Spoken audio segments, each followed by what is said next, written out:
just woken up, and we're so happy that those on the Pacific coast have joined us so early this morning. So welcome. We're so happy that you're here, and that you're embarking on this sort of wacky, delusional journey with us of spending, potentially 8 hours on Zoom, which is something I think, no sane people should probably spend that much time on Zoom. So as I told my parents, this day is really about coming and going, however you see fit and in a way that works well in your life. So we're really excited to be with you on a Sunday, to kind of be with you as you do your laundry and your chores and get ready for the week, and get to kind of share in this sort of virtual campaign office together. So we're so excited to kind of, spend this time together and really be laser focused on the moment that we're in this campaign. So this day today is all about reaching out to our networks and doing the work that is required to get Avi Lewis elected as the next leader of the federal NDP. So we know that there is a deadline that is coming at us very, very quickly, January 28th. And so that's what today is all about. Today is about bringing in hundreds of people from all across the country, encouraging them to join this campaign, to sign up to become a member so that they can vote for Avi at the end of March. So before I introduce our incredible guest speakers, I just want to kind of situate us and do a few housekeeping items. So my name is Emma Jackson. I am the outreach director of the Lewis for Leader campaign. And again, I'm so excited to have you all here today on this outreach party and to have you join us in this ambitious project. So I want to acknowledge that I'm calling in today from Treaty 6 territory in Amiskwaciwâskahikan, which is also known as Edmonton, Alberta. And it is the land of the Cree, Dene, Nakota, Sioux, Saulteaux, and Métis peoples. And we really encourage you to also share in the chat, where it is that you are calling in from. I think something that has been so powerful and beautiful about this campaign is to be connected with people from coast to coast to coast, in small and rural communities, in major cities, and to really be able to feel for ourselves how much we are pulling people in from every single corner of this country. It's a really beautiful thing. So I just want to cover a few housekeeping items since we're going to be on Zoom for quite a while, and just in case people aren't familiar with things. So once again, please introduce yourselves in the chat. You will see the chat function. It's the thing that will be kind of blowing up all day.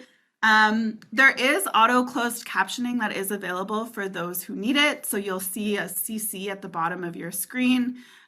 Please click on that if you'd like closed captioning.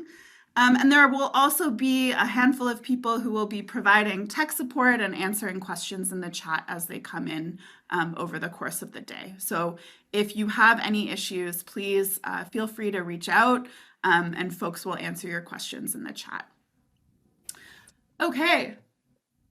So as I said, we have from now until January 28th to sign up thousands of new members to the NDP so that they can vote in the federal leadership race. This is a huge deadline and it's coming at us very, very, very quickly.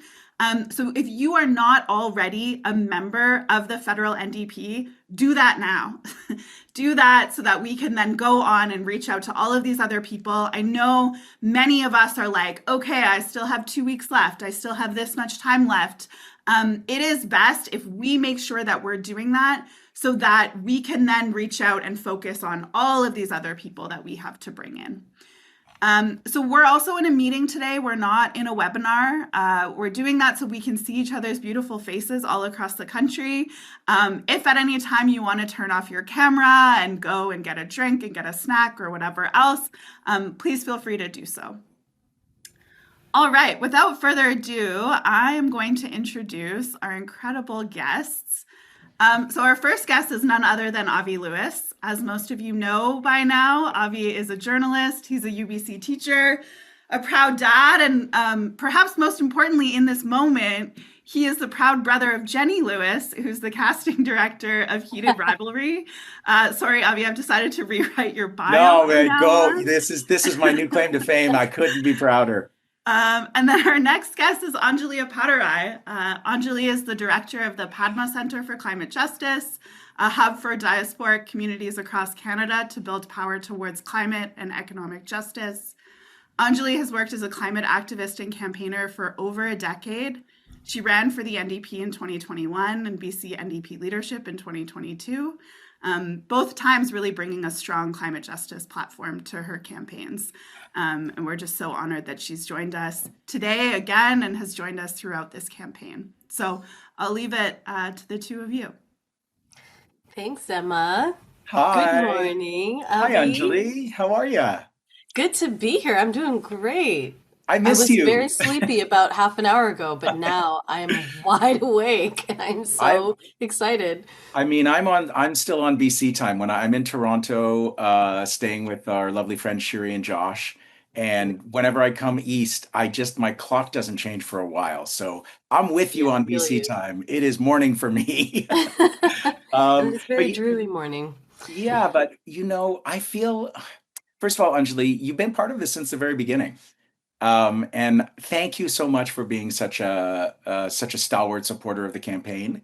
And I remember when you and Naomi and I did that first mass organizing call, Yes. October 13th, and Wow. there were 1,000 people on the Zoom, more than. I know, I couldn't believe it. That was like one of the first early clues that okay, this thing has a kind of momentum that we're just going to see as a tidal wave in the next few Yeah, months. I mean, I think it speaks to a deep hunger for a different kind of politics, and I think that this moment in Canada feels extraordinarily ripe, despite the overwhelming grimness of the global environment.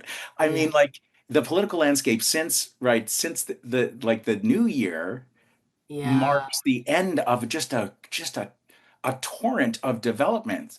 Carney's Yeah. election, the federal budget, which was an Yeah. austerity budget, it was an AI budget, Oh my God. it was, and then the MOU with Danielle Smith. Yeah. Danielle Smith using the notwithstanding clause against trans kids, against, Yeah. breaking strikes, governments of all levels Yeah. trying to break strikes, and labor fighting back. And then Yeah. globally, Oh my gosh, Venezuela, Gaza ongoing, Iran, and then, obviously like ICE in the United yeah. States and escalations there, and then the murdering of a civilian. I mean, it just feels like just the start of 22 is just seeing all these big, brash political moves that we didn't think that weren't in the realm of normal before, that just weren't normalized before. And there's this new era of politics that's just like the politics of the brash and of these like incredibly ugly things that are now sort of just being presented as the new normal. And we have needed a real left alternative in the country for a long time. That was clear a long time ago, but I just think the way that politics is escalating now makes it all the more urgent and all the more necessary. And we look at what's happening in Venezuela, and we're back in this kind of like sort of gunboat diplomacy Yeah. era of like we can do things because we want to and because we can and we have the bigger guns rather than because there's some kind of like framework of cooperation that we're following. That's gone now. And so we desperately need a left alternative, Avi, and it is you right now. It is us right now, and it has always been us. I mean, that's what, to me, I think that there is a majority of Canadians who, I believe in a progressive majority of Canadians. Things may be shifting, Yeah. but the campaign has been a real validation of that. Um, but I just think like this moment, our opponents on the other side are utterly unrestrained. They're going for Totally. it all. Like you said, it's Totally. like a moment of brute force politics. Mm-hmm. And there are no restraints whatsoever being shown by the other side. And so when, like in interviews or in online, battles, when we talk about things like free transit, okay? And Mm-hmm. people are like, well, that's too radical. It's like, Mm-hmm. what? Yeah. What's No, radical is what is happening on this earth and how exactly. fast the totalitarian right is just changing, just taking a wrecking ball to the Yeah. previous normal.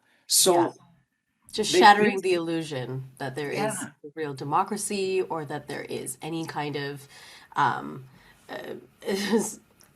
following of the majority, of the desire of the majority. I think it's exactly what you said. The actual majority of Canadians, and actually of Americans too, I think so too. don't want this. Yeah, Yeah, we like the majority of Canadians understand what's happening in Palestine to be like beyond the most horrible of brutalities. Like we understand that you can't just waltz into another country and take its resources. Most Canadians want a cooperative world where there is some kind of order and cooperation and civility.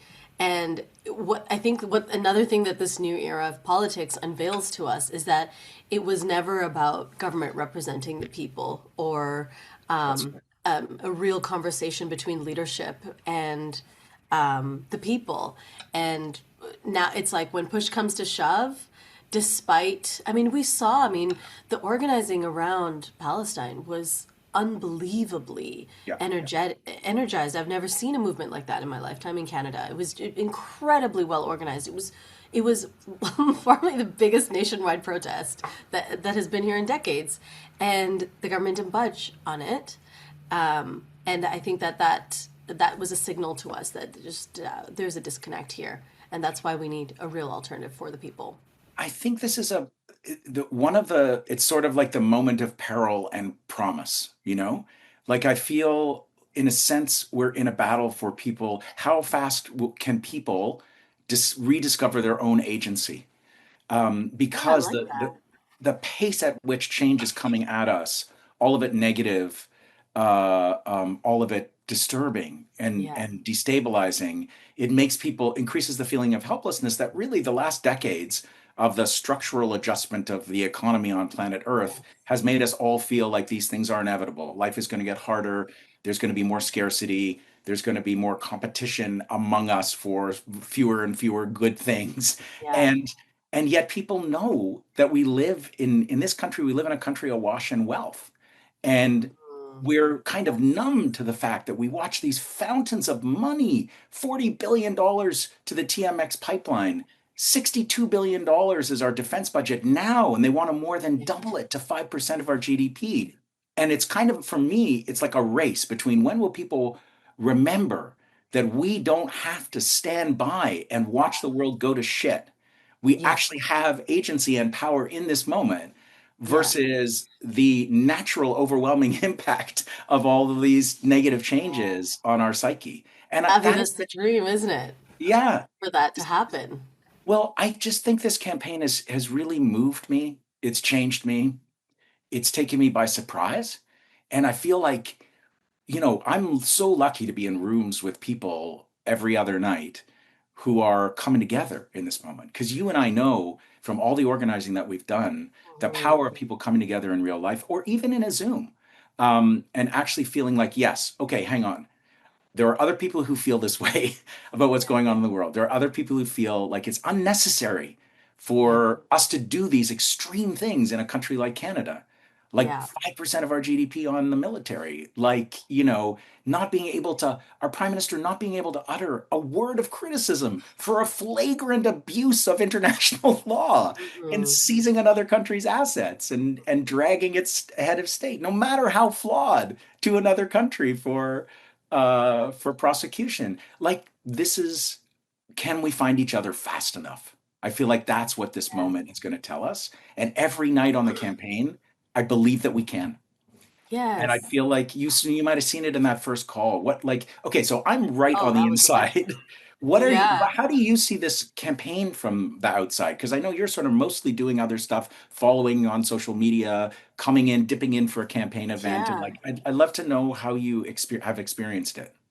Well, that first call was electrifying. And, you know, as you said, it was 1,000 people, and that was my first big clue. I mean, I knew that this was going to take off, like because I just know who you are, and I knew how badly this was needed right now. But that call was just that call was just an enormous sort of electrifying spark to say, okay, the energy's here. People want this. We need this. This is our maybe our last kick at the can to see if this party can be actually for the people. And that was enormously energizing for me. And as you were saying, it's this thing of like, how fast can we find each other?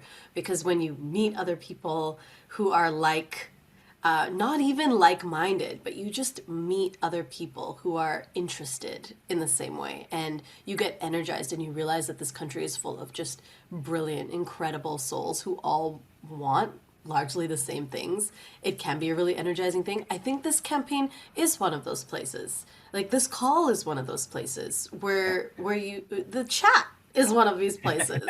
You meet people like that. You get excited. You realize that you and all your angst and all your wishes for a better world and a better country are echoed and reflected in the people around you. And that's just a huge feeling of solidarity. So I think that's one of the big, powerful strengths of this campaign, is that it can make people feel like they're not alone, that you're not alone in all this chaos. Yeah. So that's kind of how I felt back then, that, okay, this is real promise, and there's some real energy there. And that has only continued. Oh my gosh, your fundraising numbers are wild. It really, and from what I hear, it's like mostly small donations, right? Yep. This is a real movement across the country. And I think everybody has this felt sense of like, it's now or never. Like, this is the time. It's no matter how you feel about politics, no matter how you feel even about Avi, like, I think it is time. It's time now for us to elect someone who's for the people. Can I share a couple of stories from this week? I've been dying to tell you. Yeah. Where have you been this week? Well, so we started this sort of town hall tour. This is it, folks. We are like, let's say we're 2 weeks from the deadline in like a couple of days. But what if your computer doesn't work? Like, don't leave it to the last minute, right? This is it. When January 28th ends, there is a finite number of NDP members who will select the next leader. And the political possibility of this moment is all about bringing in new people. So this is the push. This is why we're going to do 8 hours on Zoom today. We're going to do the same thing a couple more times. And it's kind of, there's an urgency to this moment right now. So, anyone in the chat who hasn't looked through your contacts, thought about, just while Anjali and I are talking, is there someone in your life that would be, that needs this right now, right? This could be an antidote to the daily despair of living at the beginning of 2026. Text them right now. Bring them in. My week started in BC. We went to Vancouver Island, and we did an event in Victoria. What I knew before walking into the room in a big church auditorium, was that things had been a little ragged in the organizing. So all I really knew before I walked in the room was, like, there were no drinks until the last second. We only could get into the room 20 minutes before the event started. There was a huge lineup of people because in Victoria, people go early. And, Victoria, it's an older crowd. We know this about Victoria, not exclusively, but people want to get in and sit down. And so it felt like a bit of chaos, like walking in. I walked into the room 5 minutes before the event time, and there were 250 people. And the local organizers were frantically adding more rows of chairs. And I walked in, and of course I got hugged by two lovely elderly folks who were doing the check-in, and heard stories about how my grandpa had like slept on their couch in the 60s or whatever.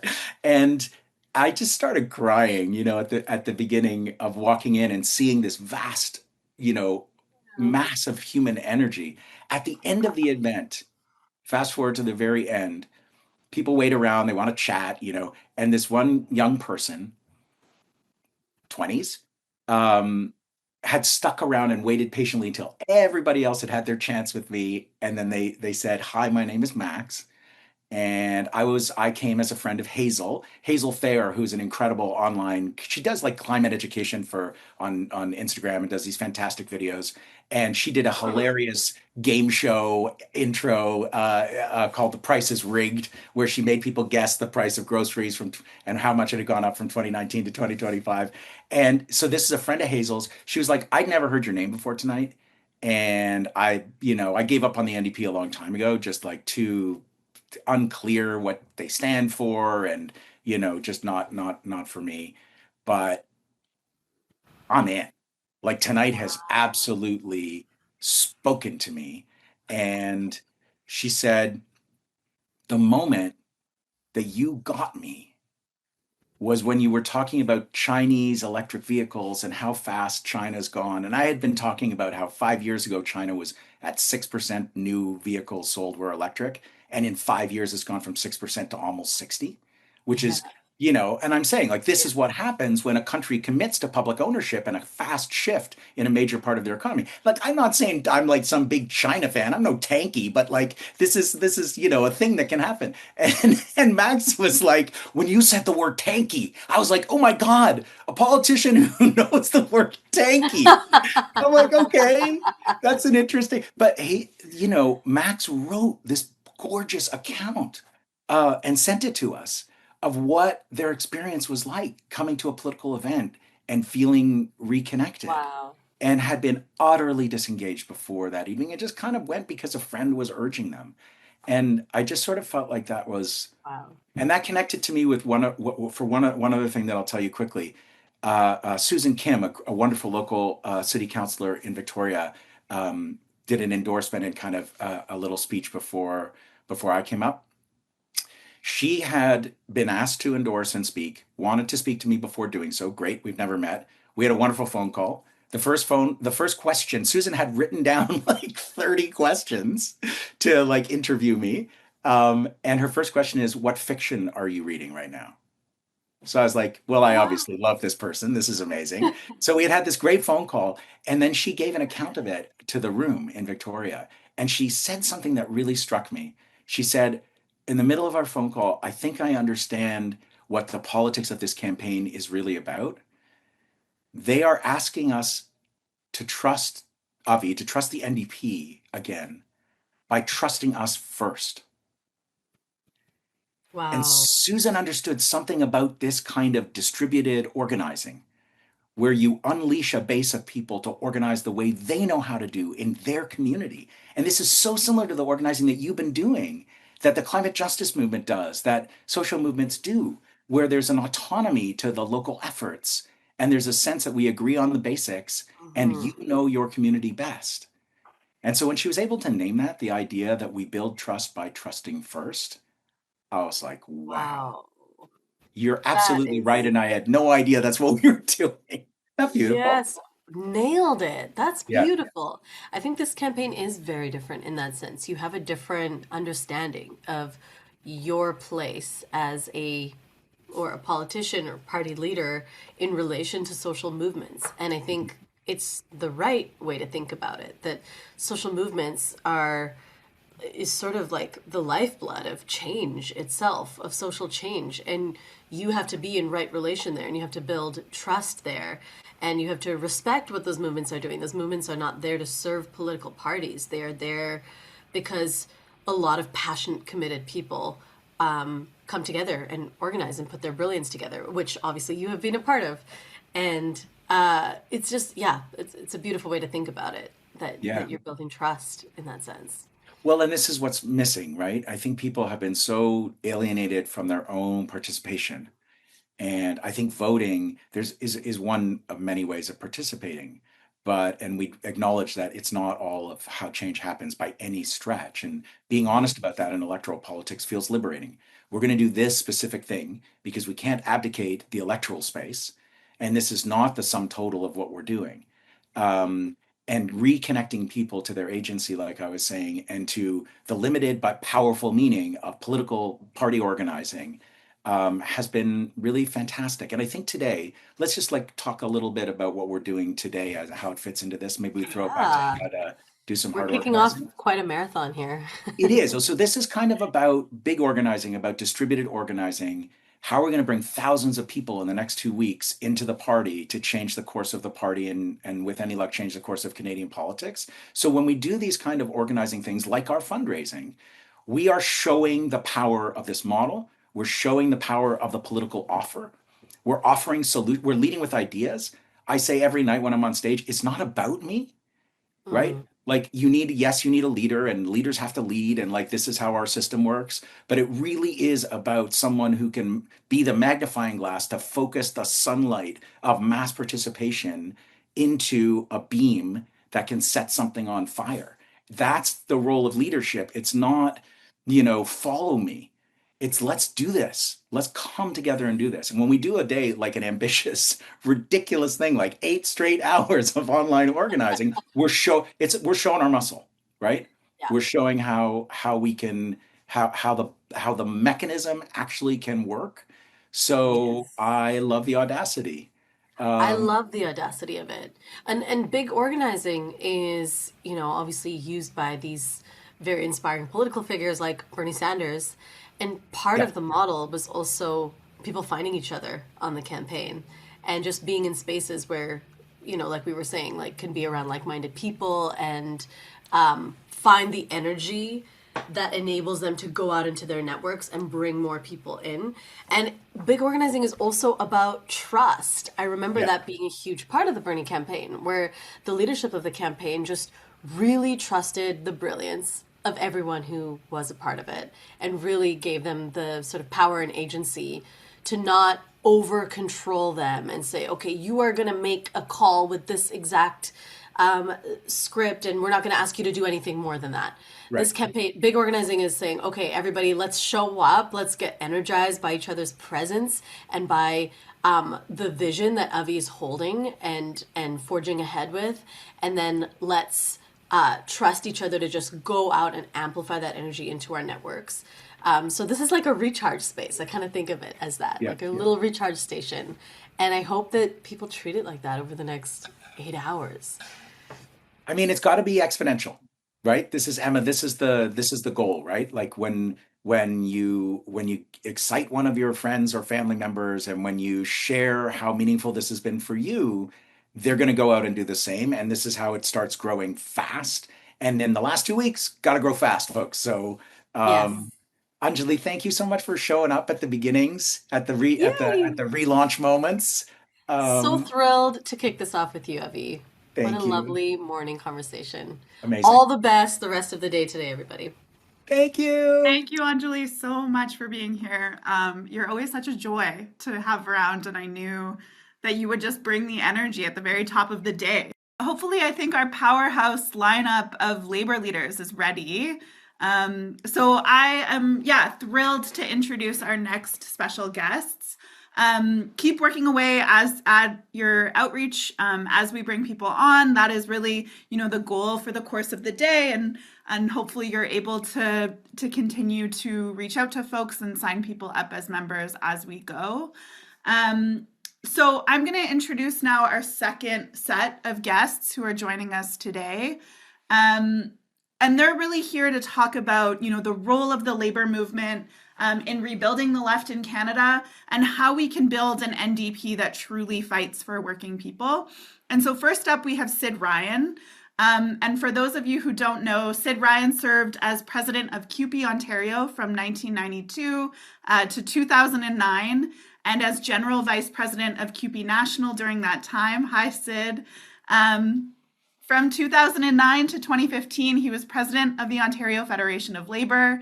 He is known for his passionate advocacy on workers' rights, social justice, equity, and progressive causes. Sid has been a key figure in major labor campaigns, including opposition to trade agreements and support for public services. He is also the author of the 2019 memoir, A Grander Vision, My Life in the Labor Movement.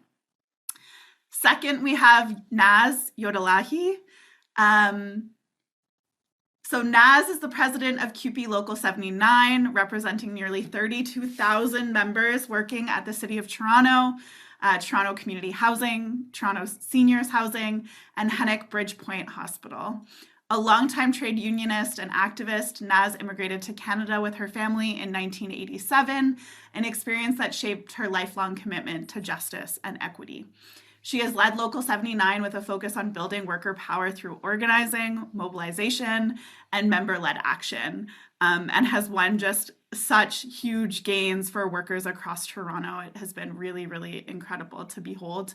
Under her leadership, the union has achieved historic gains at the bargaining table, including the elimination of minimum wage jobs at the city, flat dollar wage increases combined with percentage increases that lift the bottom up, and major improvements to health benefits and wages. Naz, thank you so much for being here. And finally, I'm going to introduce our moderator. So Lisa Schofield. Lisa has been a union and community organizer for about 20 years. She's based in Toronto, and she's an active member of Labor for Palestine. So thank you three so much for being here. We're really, really honored to have you kind of help kick things off and to speak about the role of the labor movement in this political moment and what it looks like to actually have a political vehicle for our movements, including labor that can fight for working people. So I'll pass it off to you, Lisa, to kick things off. Awesome. Thanks so much, Emma. Hi, everyone. I'm super excited to moderate this section with Naz and Sid, two leaders I massively, massively respect in the labor movement. So we're just going to dive right into it and dive into this discussion to get to the end to talk about the organizing side of it. So I'm going to start off with what are workers up against right now? And maybe I'll go first to you, Sid. What are workers up against right now? And we'll bounce back and forth between Sid and Naz together. I think the main issue is the ability of workers coming, new Canadians, immigrants, people of color, gig workers, precarious workers, part-time workers, basically not having any degree of job security whatsoever. And I suspect like the inability of the labor movement to be able to reach those workers in their workplaces. We seem to do exceptionally well when it comes to good paying jobs in the public sector. We manage to organize like crazy. Look at CUPE with 800,000 members across the country.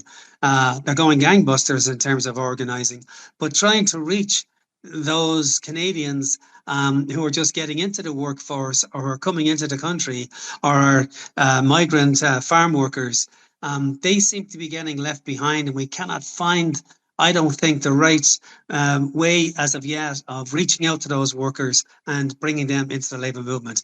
And that's important because this is the next generation of leaders when you think about it in Canada, and we need to grow the base of the labour movement. And we're stuck at around 30%.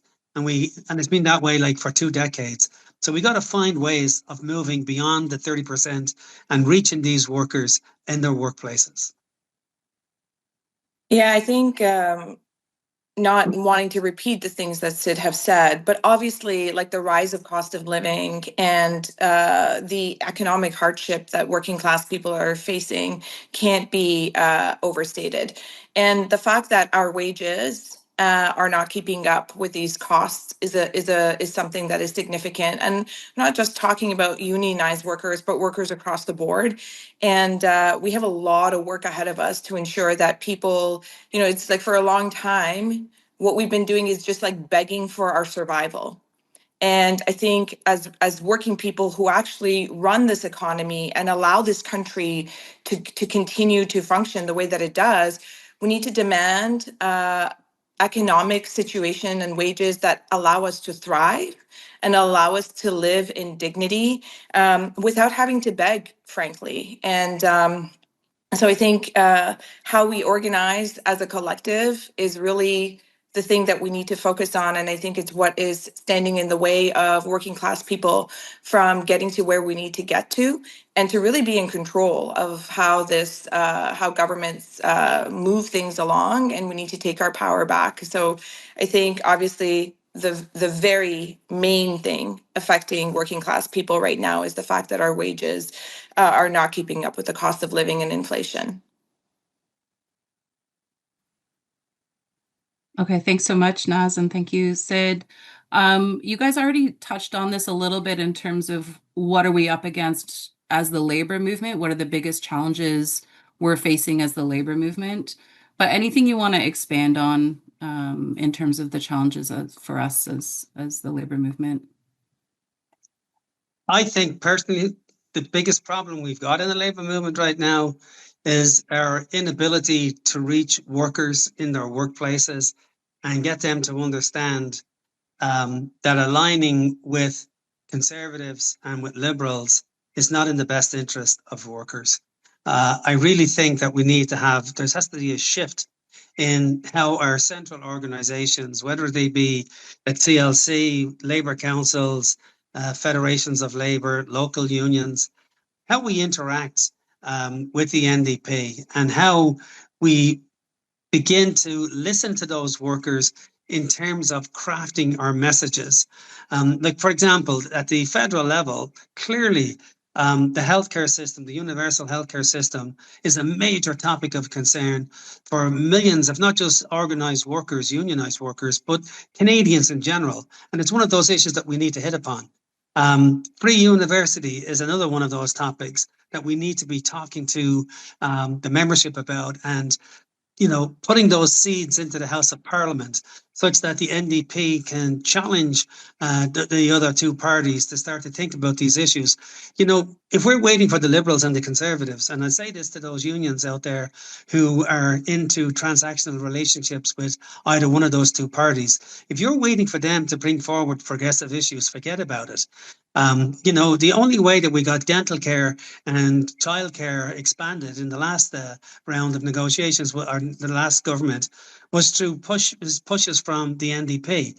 And we could go through history and look at all of the social programs we've got in this country, and it all came from the NDP pushing the other two parties. So that, to me, is one of the major issues that Labour has got to wrestle with. How do we get back to those roots from years ago, where Labour was absolutely an integral part of the NDP, and both of us were pushing for social change in this country? I think just to piggyback on some of the things that Sid has said, look, workers want to fight. And workers want to be a part of those fights. Workers don't want handouts. Every time we accept a handout, we are minimizing and we are limiting our outcomes.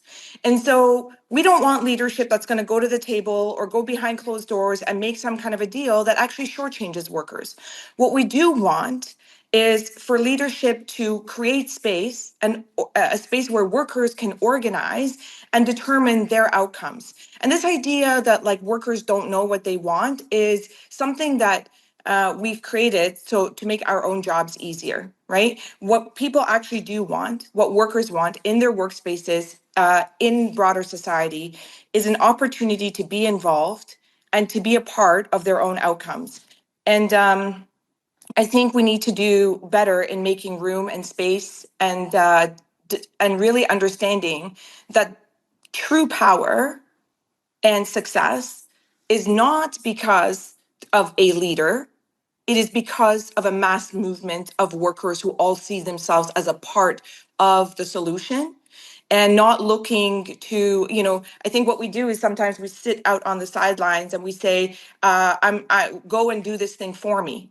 Never in the history of the world has anything been accomplished significantly by one individual. So we all absolutely need to take ownership, but we need the leadership that creates the space and the opportunity for workers to be involved in their own outcomes and not go behind closed doors and make some kind of deal that actually, in the long term, disadvantages the broader working class movement. And I think that's one of the challenges. And if we can figure that out, and if we can learn or we can accept that we need to be open and transparent and honest, and also be willing to accept feedback, no matter how difficult, in order to build this movement, the better off we're going to be. Yeah. Thanks, Naz. And I think that ties us directly into the next discussion point, which is, in the changing relationship between the NDP and the labor movement, how do we see the labor movement should be engaging in this leadership race, in this key political moment that we're in? And what would you see as the ideal relationship between the labor movement and the NDP? Maybe I'll throw it to you first, Sid. Yeah. Okay. Well, before we can answer that question, we need to actually take a look at how are things today in the labour movement? How are we relating to the NDP? And I mean, I want to be fair to the CLC. They've got one hell of a problem on their hands in that 1/3 of the membership of the unions, and by the way, there are 54 unions that make up, national unions, that make up the labour movement. And of those 54, I could say maybe 1/3 of them or 1/4 of them are supporting the Liberals, and equal number of them supporting the Conservatives, and then probably another 1/3 of them supporting the NDP. And that creates a real problem for the leadership, because if they want to foster closer relations with the NDP, they'll probably get pushback from those other unions who don't see the NDP necessarily as being part of the solution. And I think that is the real problem that we've got here. How do we get to see? How do we turn that corner where the NDP are viewed and are seen as allies of the Labour movement, and that the rank and file members can actually see it as well? And that's not coming from a top-down situation. It isn't just pronouncements coming from the CLC, OFL, or from Labour councils, or even from local union leaders. That has to come from the grassroots. And that's the part I think that we're missing right now with the NDP. We're not seeing by the rank and file in the plants, in the factories, in the hospitals, in the schools. We're not seen as a partner. And we need to get back to the times I can recall, back in the 1980s, where the NDP would actually come in and speak to local unions. And we would talk about the issues of the day. And not just once every 4 years when there was an election. We did this throughout the year. So in other words, every time something was happening in a community, the NDP weren't thought about as an afterthought. They were actually part and parcel of the mobilising on the ground. No matter what the issue is in our communities, the NDP was there with us as part of it. And we really, really need to get back to that grassroots type of organising that we've missed out on, and where we've moved into this top-down approach where the CLC or the OFL or any organisation puts out a statement and says this is where the Labour movement stands. We've lost the membership in that case. We have to bring them along and make sure that they agree with what we're saying at the top of the house. I also think, look, I think part of the issue has been that it's been difficult to understand where the NDP stands on issues. What are they actually doing? Okay, so in previous years, I think there hasn't been a solid, the NDP has not felt like a solid, like they have a solid plan, like they have a direction, like they make a decision on something and there's follow through with it. A lot of times, they'll leadership will say one thing and then they'll move off of that, or there isn't any movement on the issues that are concerning to working class people in this country. So I think that has resulted in trust being broken between people and the party. And that is something that's going to take time to build. Okay, we can't just kid ourselves and say, here I am, I'm your leader, trust me. We got to earn that trust, and we have to give people time and space and earn their trust through action. And I think, again, what I want to emphasize here is that these spaces belong to workers. And it is incumbent upon workers to take these spaces back, to demand the things, the outcomes that they want. We can't just be passive participants in something that actually impacts our material and outcomes and our livelihoods. And that part of the challenge around this is to get folks to commit to being a part of this movement and to be active and to hold leadership accountable. If something is not moving in the direction that we need it to move, what are we doing to hold leadership accountable? And I say that across the board. I say that in any space. And I think having honest conversations and being open to feedback and taking that feedback and doing something about it is what is going to move us and also bridge that gap between our party and working class people. So I think it's a two-sided thing. People like the party, our party, and we need to come together and say, let's rehabilitate this. What do we need to do to bring people back into this space? I think I'm about to go to to university and visit my son in Kingston. And the conversations and the way that we have conversations with young people about how they're feeling, I think is also really, really important. We keep talking about the working class. If there's a future to be built that is going to move this party forward, it sits with young people. And we need to find a way to bring them into the fold and make space for them as well. Can I pick up this where Naz is at there for a moment about university sector? Like I know from my years in leadership in the OFL and at QP Ontario, a burning issue with parents, and even when I knocked on doors for the NDP, a burning issue is the cost of post-secondary education. And it's one of those issues that I never can understand why the NDP cannot take this issue on as a major plank. Like we just committed $150 billion to military spending over the next 10 years. And to bring in free university will probably cost a tiny fraction of that. I think it's about $4 billion, if I'm not mistaken. But, where's the priorities? And I think that's a great issue for the NDP to take on these kinds of issues, because I know that anybody who's ever had a child, and most of us these days have, going into post-secondary education at the university or the college level, knows the cost. And you talk about affordability, that ties right into affordability issues. And that's where I think the NDP have to start to say, we're going to champion those issues. Now, look, I know as union leaders, we tend to be talking to the NDP about issues like, the right to strike and the RAND formula. They're the top number one issues. The fact of the matter is, if you're in a workplace, if you're one of the 48,000 federal workers being laid off, the RAND formula or the right to strike is not your key issue.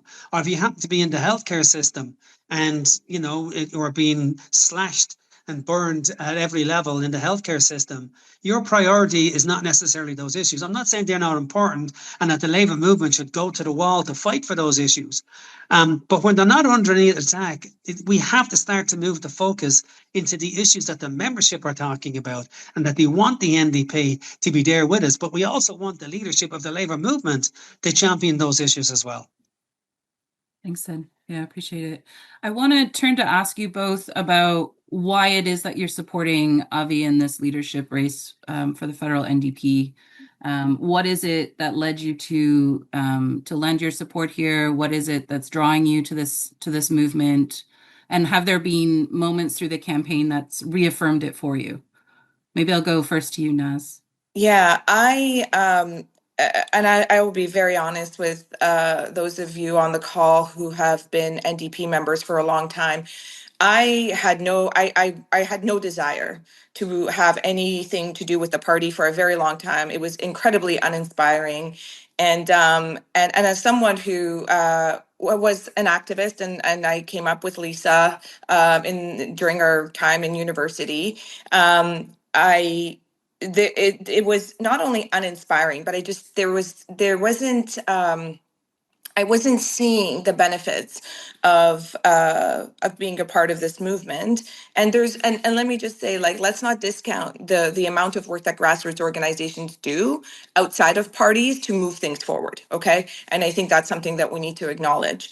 But for me, it was actually seeing someone who was speaking a language that I hadn't heard anybody else speak. When we're talking about public ownership of things, when we're talking about transparency, honesty, and I want to be clear, okay? Status quo is not going to move us forward, okay? When we talk about experience of people who have been in a party, sometimes that is the problem. Okay, sometimes we actually need to move away from historics and from the past and from status quo to be able to move forward. Because whether we like it or not, when you are already accustomed to a way that a party has been functioning, it's very difficult to move away from that. And I think for me, Avi represents someone who's been involved in these movements outside of the party for a very long time, understands what working class people is open to hearing what working class people need and want and require. But the most important thing is that he's truly about bringing people along for as we move things forward. And So I did actually just sign up for my NDP membership when Avi put his name in for leadership, because I think this is a moment that we need to seize. We cannot move forward with status quo. We cannot move forward with this idea that even in any kind of remote way, we can keep things moving with the old trajectory. It's not going to work.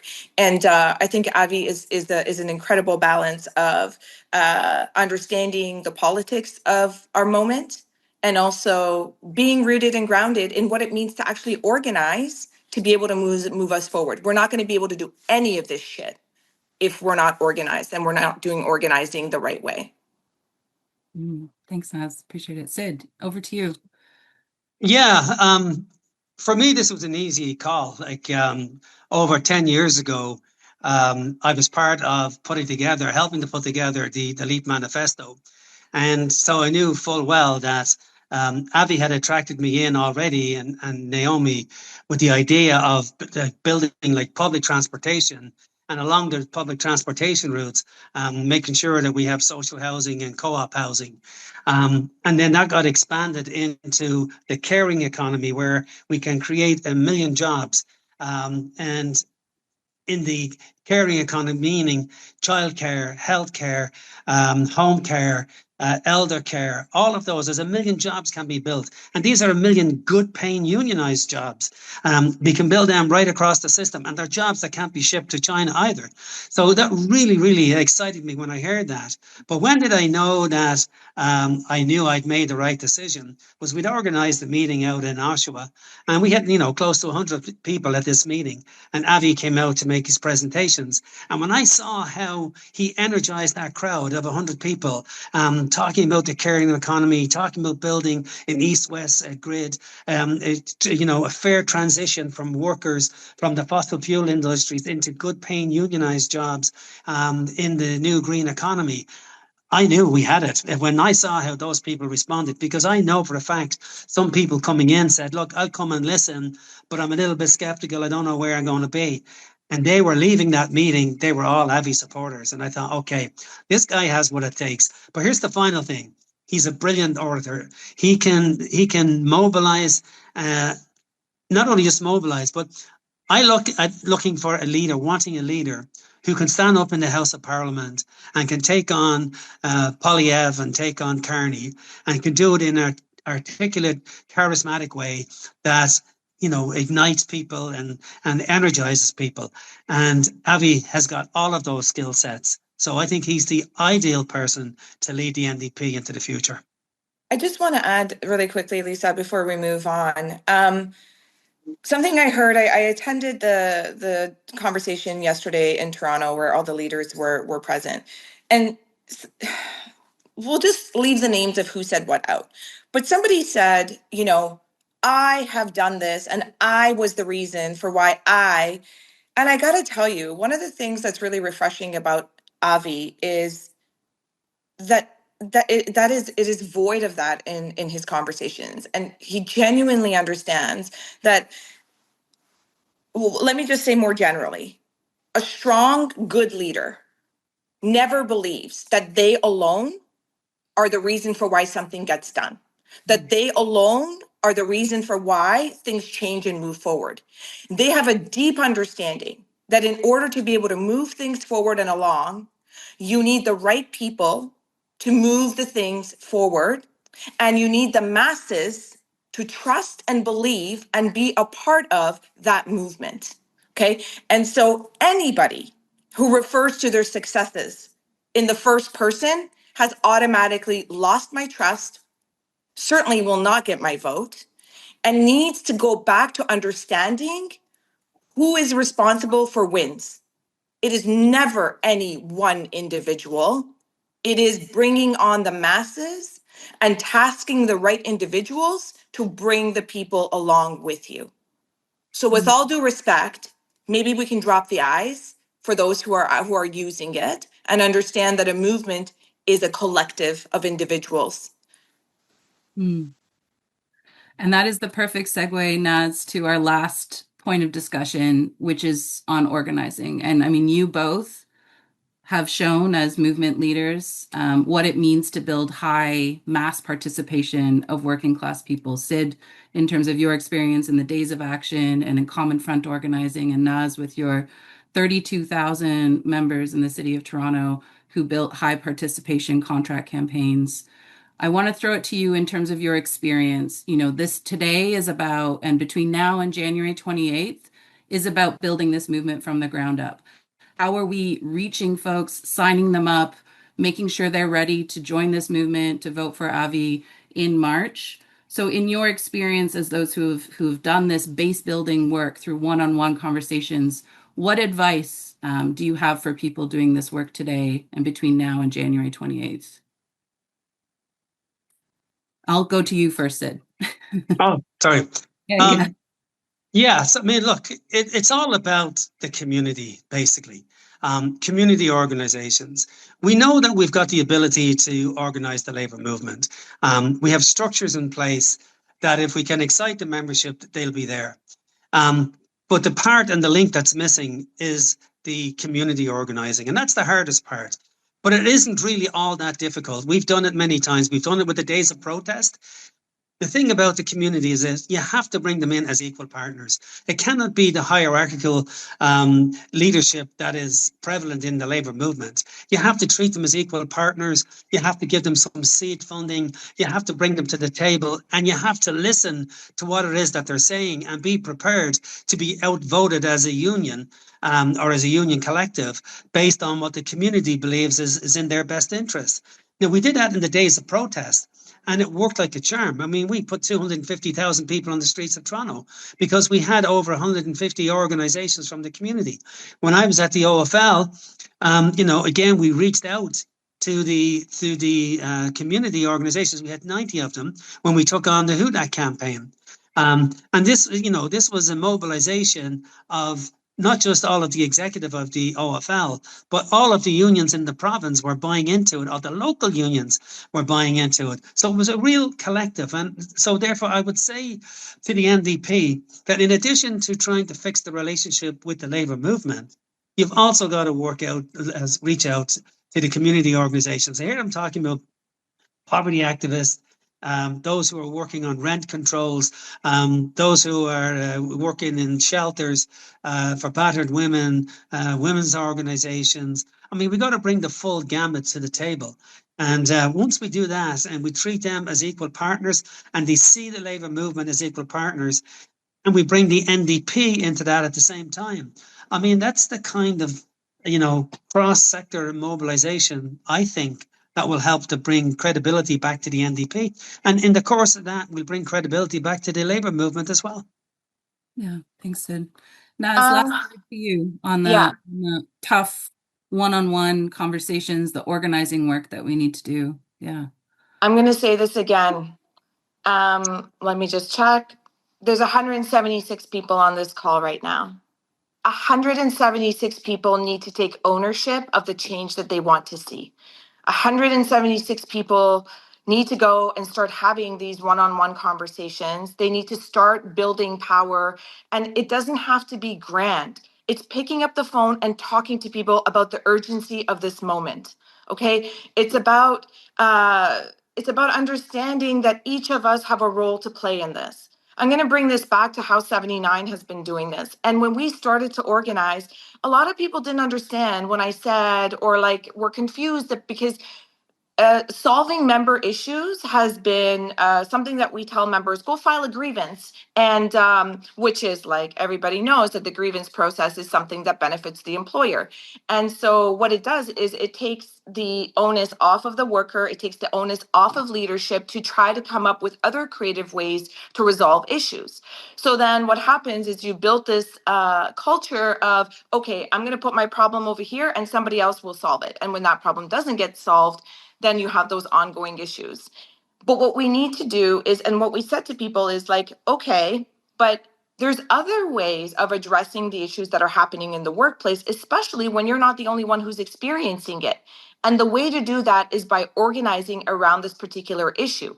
In order to be able to organize around this particular issue, nobody cares if Nas goes and sits at a table with leadership from the city and says, look, there's this problem here. And everybody will say, okay, we'll look into it. And nothing ever gets done. But when it does get done is when workers put themselves on the line. They go stand in front of cameras, they do deputations, they create a community of other workers who are experiencing the same issues, and they push for change.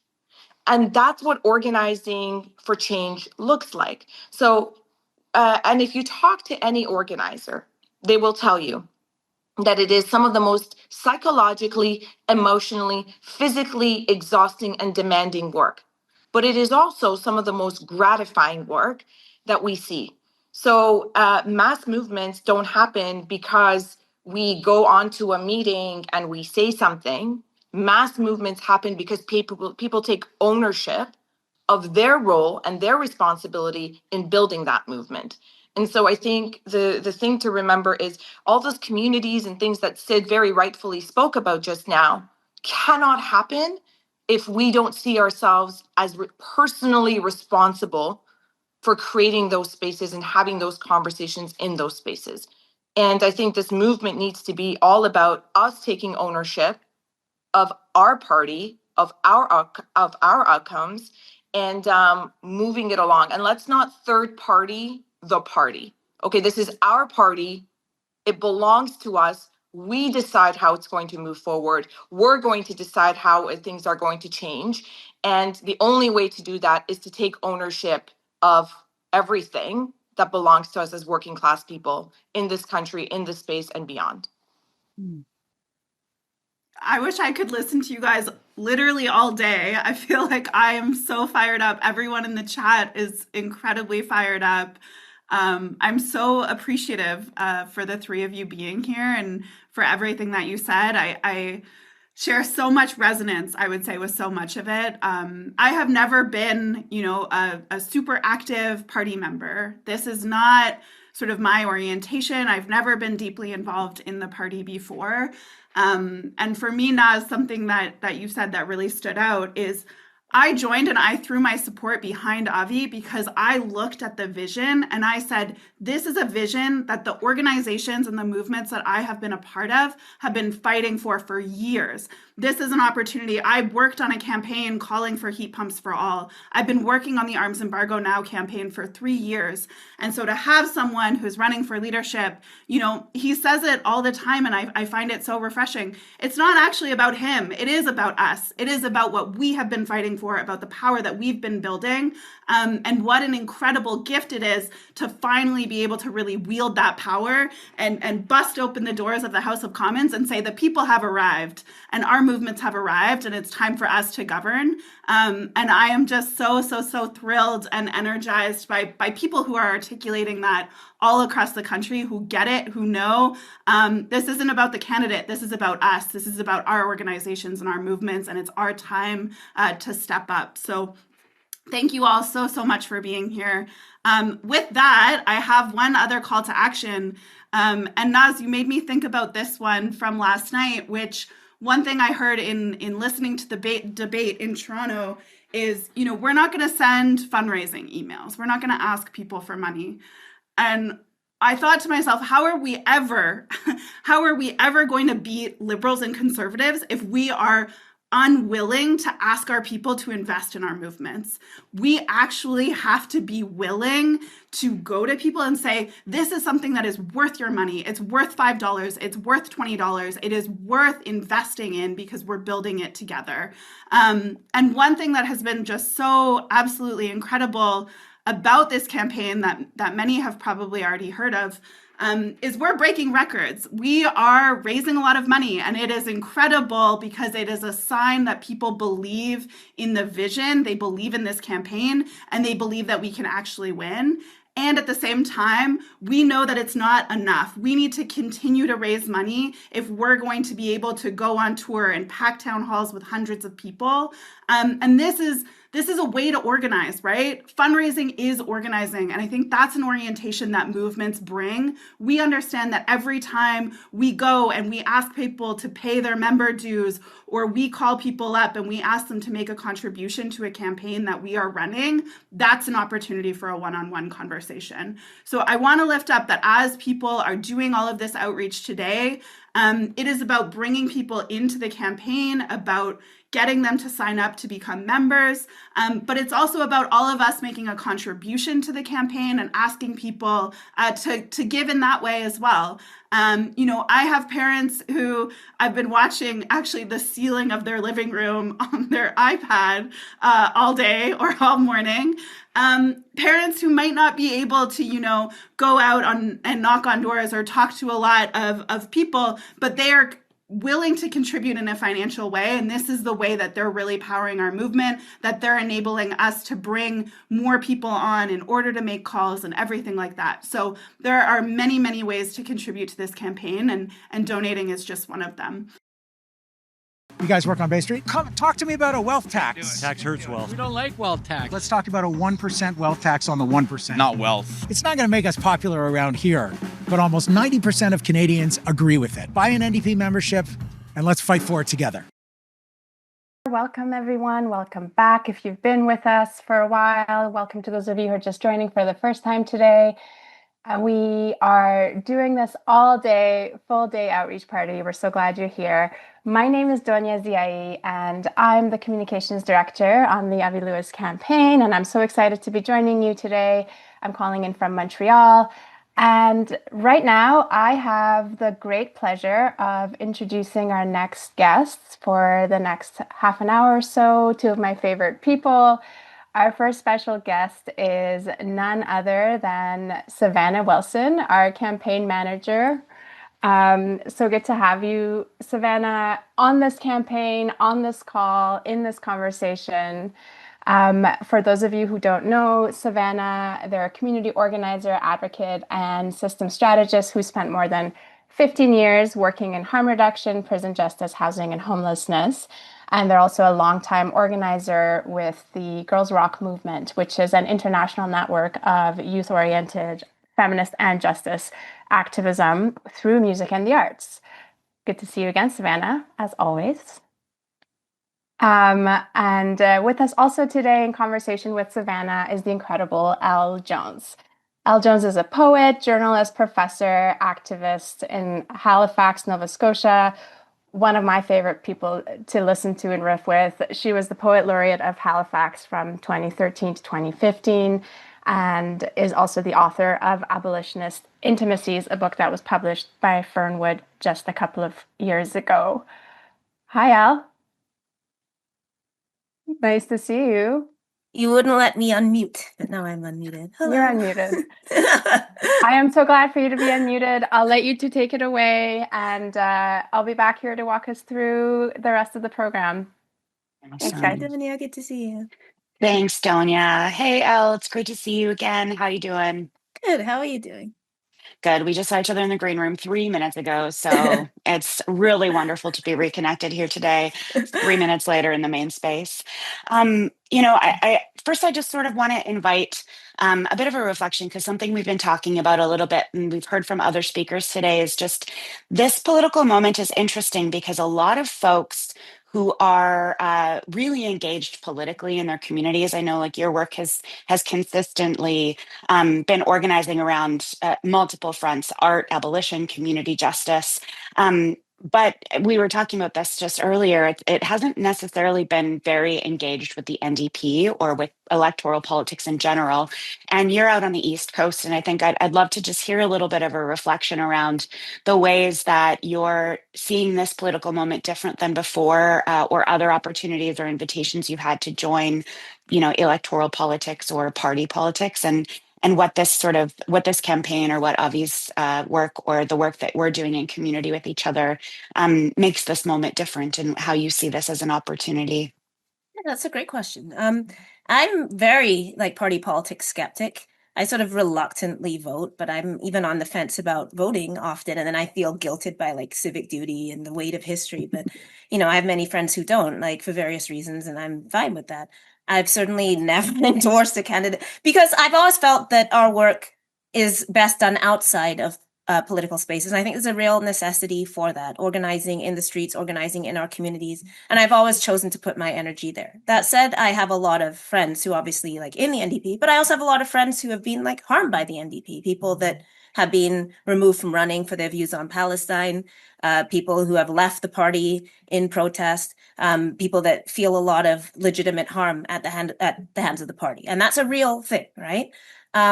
So I've always sort of felt that like we always put our energies where we feel we can best put it. And there's other people doing the NDP stuff. I'm not going to do that. So why am I here is the question. Like, then why? And what's I think important for me in this moment, I think about the shooting of Renee Good, who showed up because she didn't plan on particularly going, and she showed up to help her Somali neighbors, and she died. She was killed. She was murdered for that. And then we look at the smearing of that.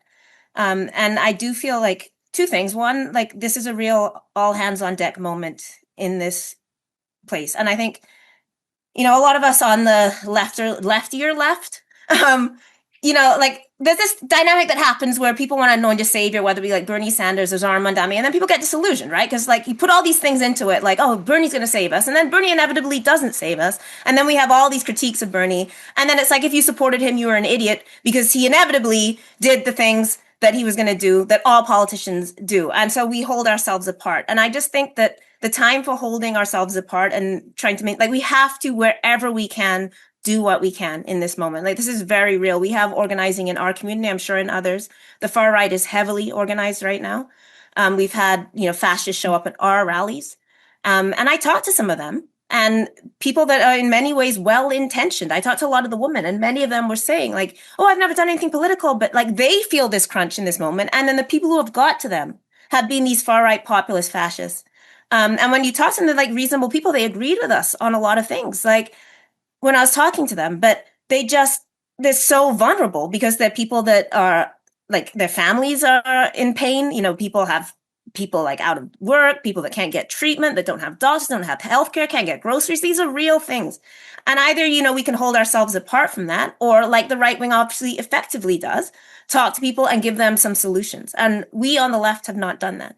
So when I see that happening, I just think wherever we are, and this is, I will say something I also learned from organizers like Omar in Palestine, is just like go wherever you can.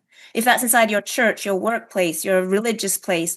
I think the time to sort of say, well, if it's not perfect or if it's not exactly me, like I don't want to be disillusioned, so I'm not going to go in that space. I think we have to fight back against our despair, our disillusionment, our alienation. Miriam Kaba says this beautiful thing that hope is a discipline. And what she means is every day we're going to wake up and feel that rage and despair and hatred often. And, you know, our disillusionment with each other and our very real critiques of each other and our very real sense of failure and our self-doubt and all of that. And we have to fight through that at every moment to organize, because the enemy of organizing is not having that hope that we can do something better. So if we can do it here, let's do it here. If this isn't the place for you, do it somewhere else, right? Like, I'm not here to evangelize about that, but that's why I'm here. Yeah, I love that, Ellen. I think another thing that Miriam Makabe says is that everything that's worth doing is done with other people. And I think that's something that our campaign has really tried to embody and to really kind of bring forth is that, you know, we've got organizers across the country. Some are new to the NDP, some are longtime NDP organizers, and they're doing this work with each other. And I think that we're not asking people to defend electoral politics in any way, shape, or form. And I think it's really important, especially for people that are coming to the party for the first time or coming back after a long time, to remain steadfast that like we are doing this work and engaging in this, but we are not surrendering critique. We are not abdicating the political space. But we are also not pretending as though our movements can be represented by a political party, because we know that's not true. And I think that's something that these electoral moments can be used as a tool to ensure that, as Emma said earlier in the call, we swing the doors of Parliament open and say we're here, and it's time for us to have a voice in this space. And I think something that you do really, really well is to really engage the relationship between art as a practice as well as a tool for communicating the need for justice. I think art is a very special and unique opportunity to communicate people's pain, to communicate struggles in a way that politics just never will be able to. And so I'd love to invite you to share some of your art with us today. I know you've selected some poems to bring to us, and so I'll give some space to you to do that. Yeah, and cut me off when you need to, you know what I mean? Never. All right, I'm going to start with this poem. Can't do without us. We've been central. Yes, we know that we're essential, work us to death, and yet in general denied benefits, pensions, dental. Treat us like we're instrumental, like a pencil or utensil. You may not own us, but we're still rentals. History changed the way you tell it. Write us off and say you founded black servants who never counted. Indigenous land is your surroundings. A Sherpa led you up that mountain. The high rises glitter through our downtown. A janitor pushes a mop around. Without us, you can't get off the ground. Without us, you would not survive. The retail workers and delivery drivers skip the dishes, skip the lineup, call someone aisle 5 for cleanup. Manager tells us to speed up. Just sit back and put your feet up. One of us will come to sweep up. We climb the ladder while you leap up. Inch by inch, we try to creep up. We're the storm inside the teacup. Mind the kids, assist the teachers, cashiers, cabbies, nannies, cleaners. Don't acknowledge, but you need us. Don't acknowledge, but you need us. Can't do without us. Been the leaders, built this country before we freed us. Resist against the overseers, Chloe, Cooley, Angelique, Richard Preston, Thomas Peters, railway porters on those sleepers, elders and the knowledge keepers. Look through history, how they treat us.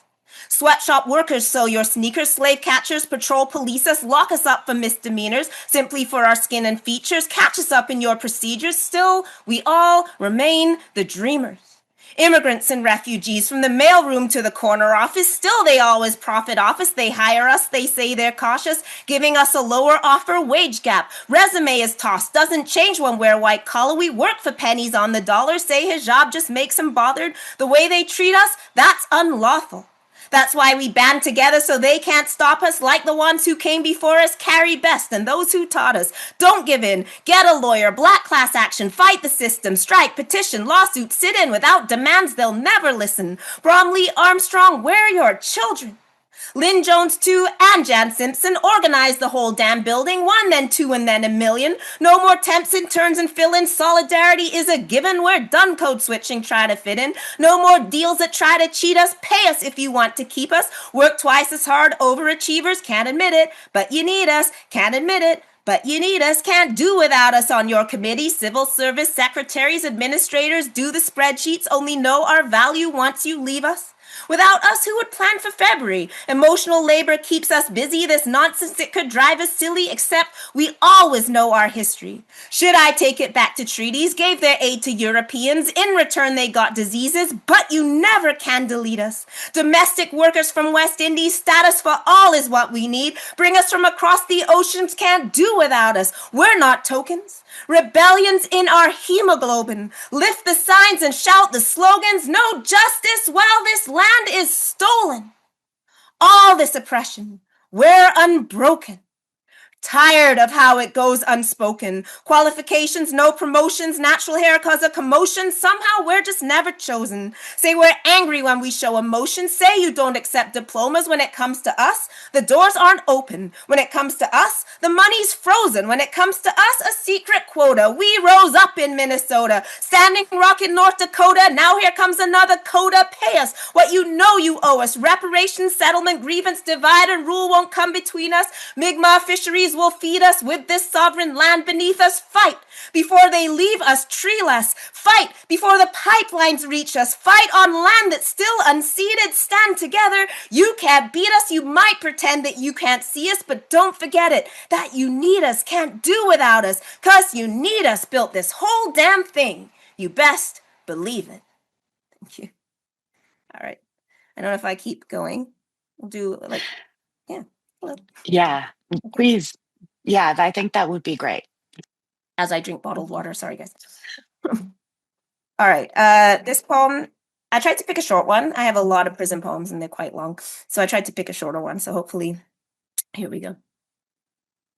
In Canada, if you suffer with mental illness, if you're Indigenous, if you're Black, if you can't pay the bills. We don't fund more beds. We don't pay for treatment.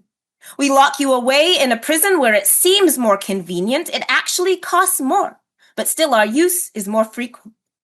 Jails are where we warehouse people with addictions. We say it's a medical issue, but then hand out convictions and we say, let's talk about mental illness. But this remains hidden. In fact, they make money off phone calls from prison. The UN calls solitary torture, but we continue with placements. We say, you'll get the help you need there, but don't give any training. Over 80% of women in jail are victims of trauma, but we continue to act like their punishment's karma. Residential schools passed down from grandmother to mama. And if, like so many women, you can't cope with that harm, they'll put you in isolation behind locks and alarms. They'll strip you of your clothes, put you in a suicide gown, leave the lights on all night. Sometimes you're strapped down. If you're wondering if anything's cured by this humiliation, most people lie and say they're better just to stop being degraded. Does this sound like the kind of treatment we should have in this nation? Did we ever ask why there's so many Indigenous people in there? And the rate of Black women goes up every year. And who do we think ends up shot by the cops? Mentally ill Black men outside a coffee shop? Or while our jails are more crowded than ever, though crime rates have dropped. And I know people so desperate they tried to get caught, because it was the only thing they could think of to get the addiction to stop. In winter, there's homeless men who go in for the cot, but please don't think there's comfort just because meals can be hot. And there's suffering passed down generation to generation. Abuse of Indigenous people, a legacy of colonization. Our solution isn't more care.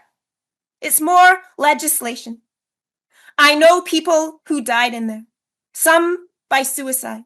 I could talk about a woman who set herself on fire, but if you die in a prison in my province, no one has to inquire.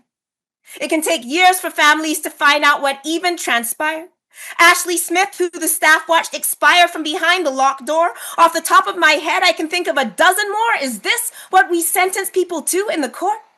If it was one CEO died this way, do you think it would happen? But when it's people with mental illness, that's just part of the pattern. Families lied to because they don't even matter. Bodies left battered while hearts are left shattered. And the reports always say that their heart just stopped beating. Guards on his back, but we don't know why he stopped breathing. Pepper sprayed in the shower, but who could know the reason? Somehow the tape isn't clear. No witness is speaking. No evidence in the cell. Someone started cleaning. Do the crime, do the time, says the public as we pass another season. Labeled a criminal, like their life has no meaning. Do we have the death penalty in this country for schizophrenia? These are the stories that no one wants to listen to. Question why prison expansion projects cost millions and tough on crime policies get votes for politicians. In this country, there's money in prisons and the mentally ill are the primary victims. Prison is not housing, therapy, or rehabilitation. It's a cycle of poverty, pain, and desperation. I'm sorry if my poem isn't a message of inspiration, but too many are living in a crisis situation. If you have a loved one in prison, all I can say is be strong. If you're struggling doing time, keep your head up, hold on. And for families who never talk about what's going on and deal with the shame alone while the sentence is long, I say to you, the shame isn't yours.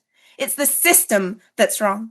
And one day, I pray that the bars will be gone. Thank you. I have one more poem if we have time. All right. So this poem is very dear to me. I went to the West Bank with a group called Sabeel. So they do witness pilgrimages. And so I was able to visit a number of communities in the West Bank. This was actually like this time last year. I talked to a number of human rights groups, victims of political imprisonment, victims of torture, Bedouin communities. So they really took us around everywhere and showed us. And I wrote this poem about that experience. And I'm very grateful to everybody in Palestine who hosted us while experiencing a genocide, but made so much time to let us into their communities and lives.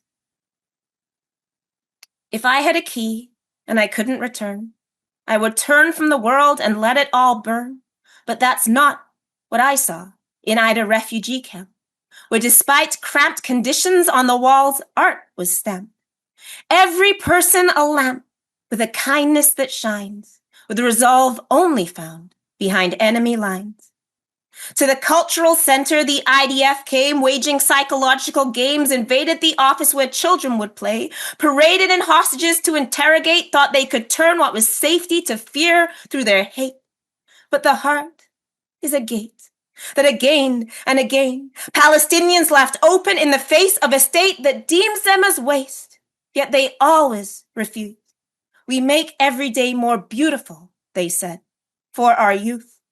And political prisoners tortured and abused said we felt only resolve, and we know we can't lose. For all that they have is the soul of a boot and a land that they loot, but they cannot be long, for you cannot beat right on the side of the wrong. On the streets of Hebron, in a downtown like ghosts, 700 settlers defended by 4,000 armed folks, I walk behind Omar while Omar cracks jokes. He stands strong like an oak, so their efforts are smoke.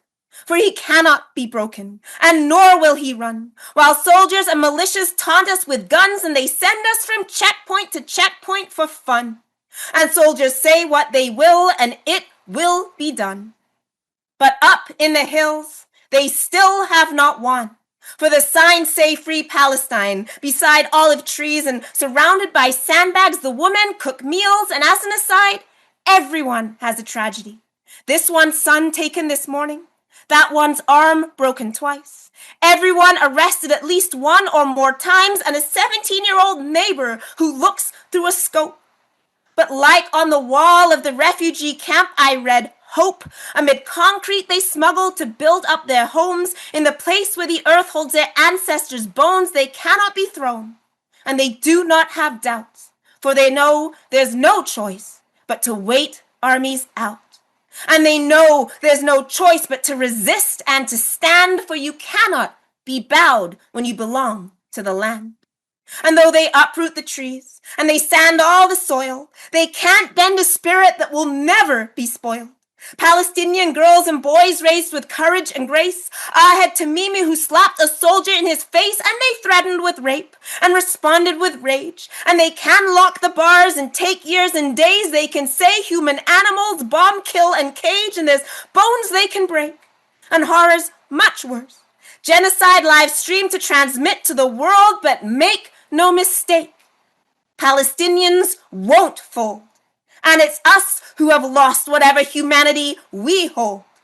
They forbid buildings on land. People live in the caves, and they say that close to the soil only makes them more brave. Settlers burn down the trees, set dogs off their leashes. They destroy human life and all kinds of species, bring salt to the earth and rubble and ash, yet they still can't possess not one blade of the grass. And the trees will replant, and there'll be keys in the latch. Because when a state rules by violence, they're already outmatched. To a victim of torture, we asked, how do you endure? And he says, when you know you are right, then it burns at your core. And though they use violence, it's just a dull sword. And so they cannot win, and we will be restored. And I know that it's true, because the message was clear in everyone who was working through terror and despair and the things that they lived through. It pains you to hear. Yet every checkpoint, every prison, they will disappear. Thank you, everybody. Thank you for having me and for listening. Thank you, Elle. I think it's difficult to have a conversation after hearing and such incredible grief and rage and hope all bundled together in a package that's beautiful. And I think that just to frame up the way that you approach this work and the way that we are, learning from you in this space today is that I think art and a creative expression is not just how we fight, it's also what we're fighting for. And I'd love an opportunity for you to kind of share a bit more about art as a practice for you, not just in communicating, but also the ability to make art. Something I heard throughout all of the poems that you shared was even when people are experiencing devastating loss, devastating grief, the most difficult moments of anyone's lives, unimaginable pain, something that always comes out is that people are still making things People are painting on the sides of rubble. People are writing poems and songs and building community and hope around a shared practice that's rooted in art as creative expression. So I'd love to offer some closing words for you to sort of talk about how in these moments of despair, art can be an incredible opportunity for hope. Yeah, I've often said that activism is 90% relationships and listening and 10% not taking no for an answer. And I think to a certain extent that's true of art as well, especially when you're handed the responsibility of people's stories. When you tell stories, there's this thing that Steiner says, which is like your heart has touched their heart with no space in between.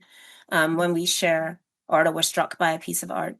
So I think it allows us to see each other differently, to hear each other differently. And I think that's the roots of organizing, being able to hear each other, being in relationship with each other, treating each other's stories as valuable, as sacred when we're given, stories. I think we hold them in a particular way, and whether that's for politicians or artists or organizers, you hold people's stories and then you have the responsibility to do something with it, whether put it in a poem or advocate on it or, whatever it is.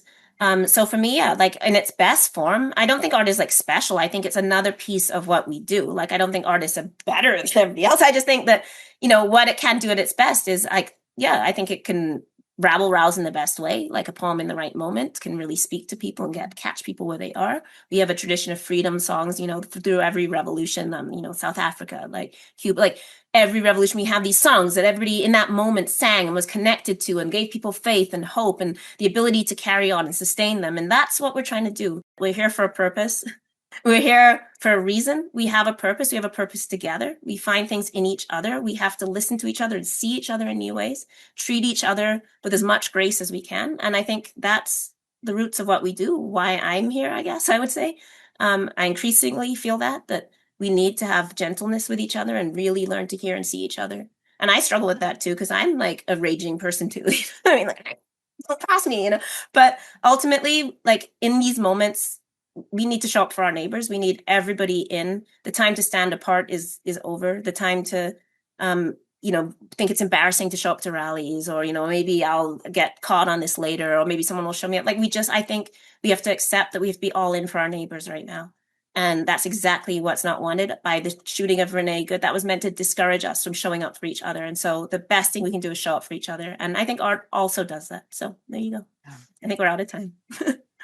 Thank you all. This has been so wonderful to be in this space together today, and we're so grateful for your time. Thank you so much. Thank you for having me, and everybody, thank you for listening, so take care. That was wonderful. Thank you, Savannah, Elle, the incredible Elle, everybody. I never get tired of listening to her and hearing her. Powerful, or to use Avi's words in the chat, incendiary poetry. It's really quite moving. Thanks again, Elle. I just want to give us a quick couple of reminders before we move on. For those of you who are just joining us, we have been asking everybody over and over, and we'll continue to ask you to become a member if you haven't already done so. As you know, or I hope you know, January 28th is the last day when you can join to become a member of the party so that you can vote in the leadership race. And so follow the links that are in the chat, please. lewisforleader.ca/join, become a member before January 28th. And secondly, if you haven't already, get involved with the volunteering. We need all of us, all hands on deck. We need to all believe that we can win, first of all, and then we need to reach people from coast to coast to share that infectious hope and optimism that we all feel, to get them on board. We've got less than 3 weeks before that cutoff. We've got an incredible team of organizers. We have hundreds of volunteers who are all calling people across the country to invite them to join the NDP. But there's tens of thousands of people to talk to, and we can't do it without you. So if you haven't already done it, please sign up to join a phone bank. And just like today, you'll receive trainings and scripts and everything else you need to feel confident about what you're asking other people to do. All right, I'm going to pass it over to Hannah again, who's going to walk us through the outreach portion of this program. And I'll see you all again soon. Great. Thank you so much, Donia. Thank you so much, Elle. Those poems were beautiful. I felt so moved. Hi, everyone. I'm Hannah. I'm the Relational Organizing Coordinator for the Lewis for Leader campaign. As we know, today we're here to sign up as many new NDP members as possible before that deadline that Donia just mentioned, January 28th, so that we can elect Avi as the next leader of the NDP. And I absolutely love what Elle said. Organizing is our relationships. And today, our outreach work relies on the power of our relationships with the people in our lives to help us achieve our goal. So how are we going to achieve that goal? How will we elect Avi leader of the NDP? Really simply, you're going to be having one-on-one conversations with the people in your life. Let them know that the leadership race is happening. Bring them in. Encourage them to become NDP members so that they can vote for Avi. And then you're sending each and every person your unique campaign sign-up links so that they can do just that. They can turn their excitement into action and join the NDP, because only people who purchase their membership by the deadline, January 28th, will be eligible to vote for leader. So let's start by getting you your unique campaign sign-up links. First, everyone needs to set a goal for the number of people you'll aim to sign up at lewisforleader.ca/organize. My colleagues will put this link in the chat for you now. Please take a moment to fill out that form and sign the volunteer agreement that follows. Then you will receive an email with your unique campaign sign-up links. These personalized links are amazing because they automatically track each and every person that you sign up to the campaign. Then it's time to reach out. Send your links to the people in your life over text, DM, by email. Share them with your whole network by posting them on your socials. Make calls, talk to people in person, whatever your preference. Just share those links far and wide. And as you're doing that, make the case to the people in your life. Share why you're engaging in this leadership race. What does this moment mean to you? What's getting you excited about the campaign? You can share some of the incredible policy platform pieces that have come out on our website so far. Why do you believe that Avi is the leader that the NDP needs right now? Why is a strong and renewed NDP important for Canada? And your relatives, your neighbors, co-workers, classmates, and friends, they might not know Avi yet, but they do know you and they trust you. So share why this moment's important to you, and that will make it a compelling case to them. And for each person that you sign up, you're going to rise up the leaderboard. So race your friends and see how far you can climb. Personal outreach like this is just so powerful. It is the single most effective thing that you can do, that we can all do together to get Avi elected, because your relationships are powerful. So imagine there are people in your life who may only hear about the NDP leadership race from you. And no one knows better than you how to speak to the people in your life. You'll know the issues that are most important to them and speak to your neighbors, to your friends, your family. Whether it's climate that's interesting them, or affordability, electoral reform, whatever it may be. This is heart-to-heart politics, and it's how we plan to win big together. And if the links feel too complicated, no problem. Scale it back. You can simply share lewisforleader.ca/join to your friends instead.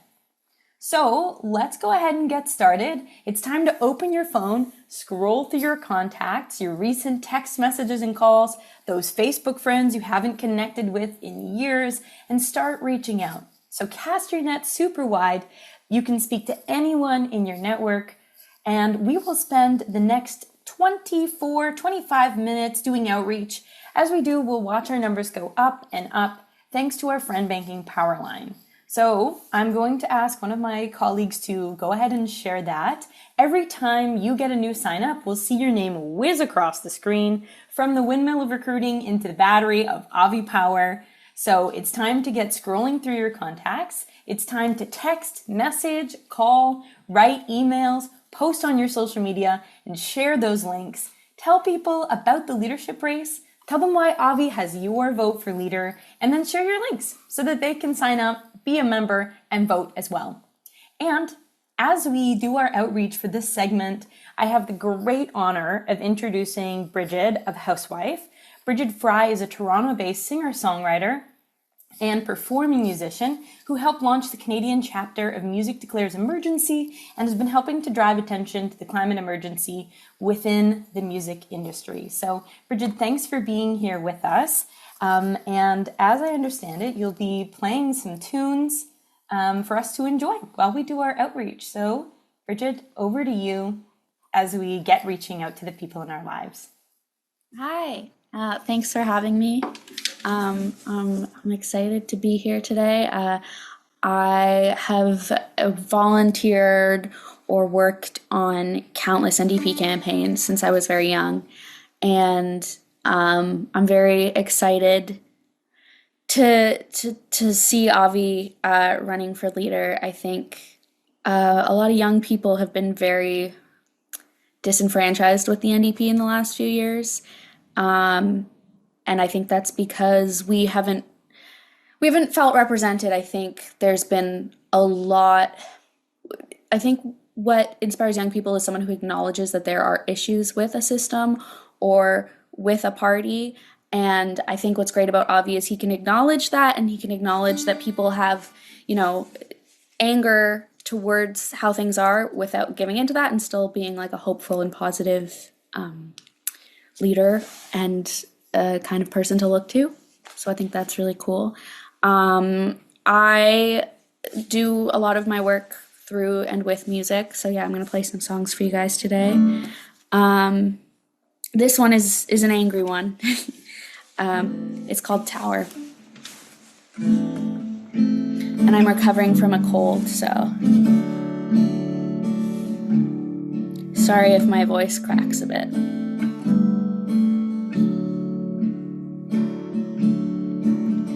You think you're on the brink of nuance, put down your thoughts, we need some new ones. I went with my back against the wall,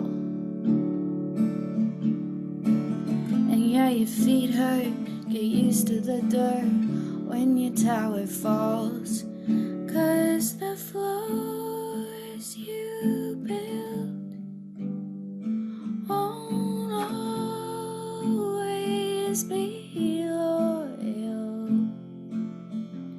Yeah, the blood you spilled has seeped into the soil. When your tower crumbles and we see the rubble, pray to all your lucky stars that we don't want trouble. When your tower crumbles, find us in the rubble, pray to all your lucky stars that we don't want trouble, that we don't want trouble.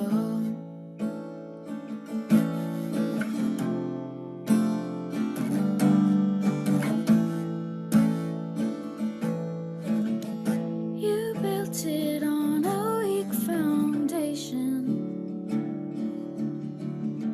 put down your steady reputation. Only a matter of time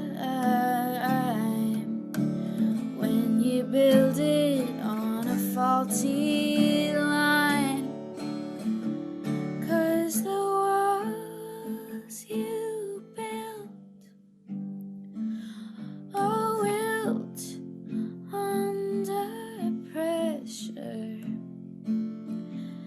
and the light that hits shows it right into the center.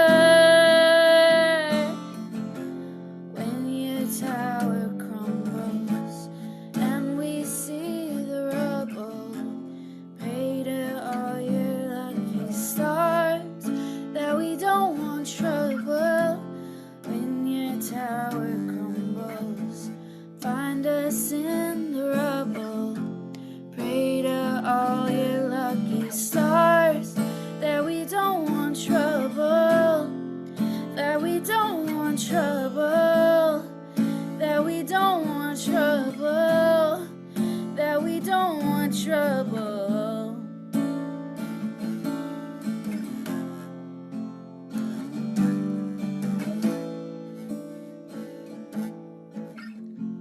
When your tower crumbles.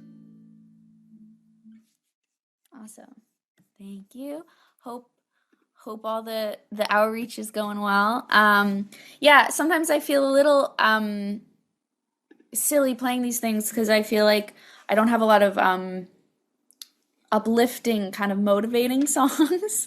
But I guess they don't always need to be that. So here's another one of mine called Dose. It's about all the politicization that comes with being a woman or having a uterus and all that fun stuff, which is, something that I'm very lucky, and we're very lucky to have be kind of an easier thing in Canada than the US. And I'd like to see it stay that way. In the waiting room of this old Catholic hospital, there's a baby crying, oh so small. If it's mine, I wonder if that could be impossible. The thought makes me wanna gut these walls. I got a home inside me. Every month the rent is paid. Terrified I'll lose it all every time it's late. All these so-called feminists laugh and say I'll reminisce about thinking I'll never have anyone to baptize. I'm asking for a dose to kill the pain of playing host again, again, again, again, again, again. I want you, but I don't want you. Still, I wonder if you'd have my eyes. I could do it if I want to, but never know if the choice was really mine. Could I sacrifice myself for another? Do I have the strength to carry all the weight of a mother?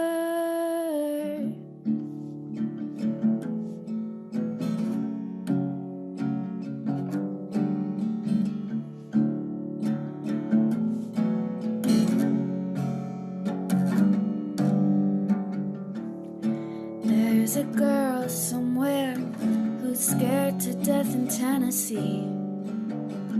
Her body is not her own to cross the borderlines. And I'm playing fast and loose with possibilities, 'cause I'm from the right place at the right time. I'm asking for a dose to kill the pain of playing host. I want you, and I don't want you. But still, I wonder if you'd have my eyes. Yeah, I could do it if I want to, but never know if the choice was really mine. Could I sacrifice myself for another? Do I have the strength of a mother. The pain is built in our bones, in our skin, in bodies that will always be ours. The pain is built in our bones, in our skin, in bodies that will always be ours. The pain is built in our bones, in our skin, in bodies that will always be ours. Could I sacrifice myself for another? Do I have the strength to carry all the weight of a mother?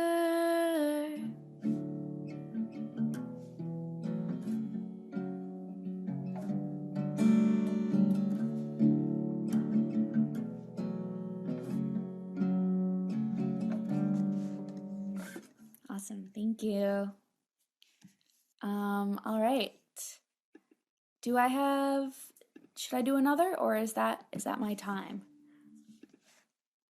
Please do another. Another? Okay, great. I'm gonna have to tune really quickly, but I don't know if I have anything else to say other than I'm excited to be part of this. And excited to hopefully see a leader who will actually call out and name issues that are happening. I think a really big thing for a lot of my community has been everything that's going on in Palestine, and it's been very consistently disappointing to see the NDP not name or really acknowledge that properly. And so it's hopeful and exciting to see someone who's running for NDP who will actually speak on those issues, because I think it really is the issue of our time, especially for us young people. Okay. This next song is about my bike getting stolen. I'm an avid cyclist, and bike theft is a rampant issue in Toronto. Actually, you know what? No, I'm gonna do a different one. This is an old one I wrote, and it's kind of about environmentalism. It's based on a nightmare I had where this piece of land that I really love, my grandmother's cottage, got totally destroyed when a company came in and bought up all the land. It's called Meredith Palmer.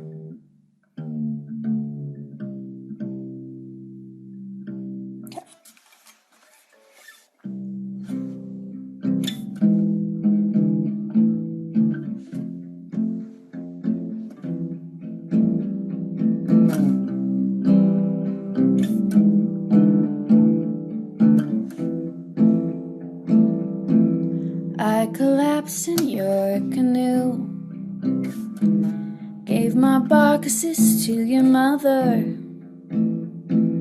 I blew up all your balloons when I thought I was a bother. This house keeps growing, we're glowing, and all falling down. Before I know it, we're going, so give me a ride into town. I could be a better daughter, you could be a better son. I'll head straight for the water, but you'll help me when I can't run.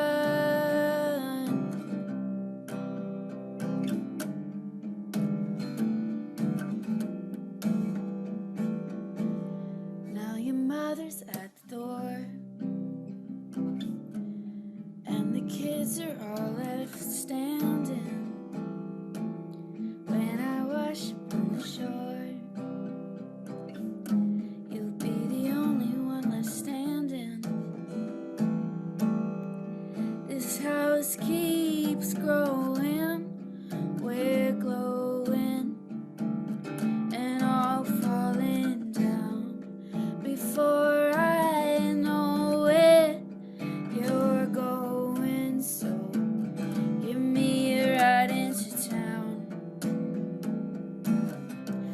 I could be a better daughter. You could be a better son. I'll head straight for the water, but you'll help me when I can't run. You'll help me when I can't run. You'll help me when I can't run.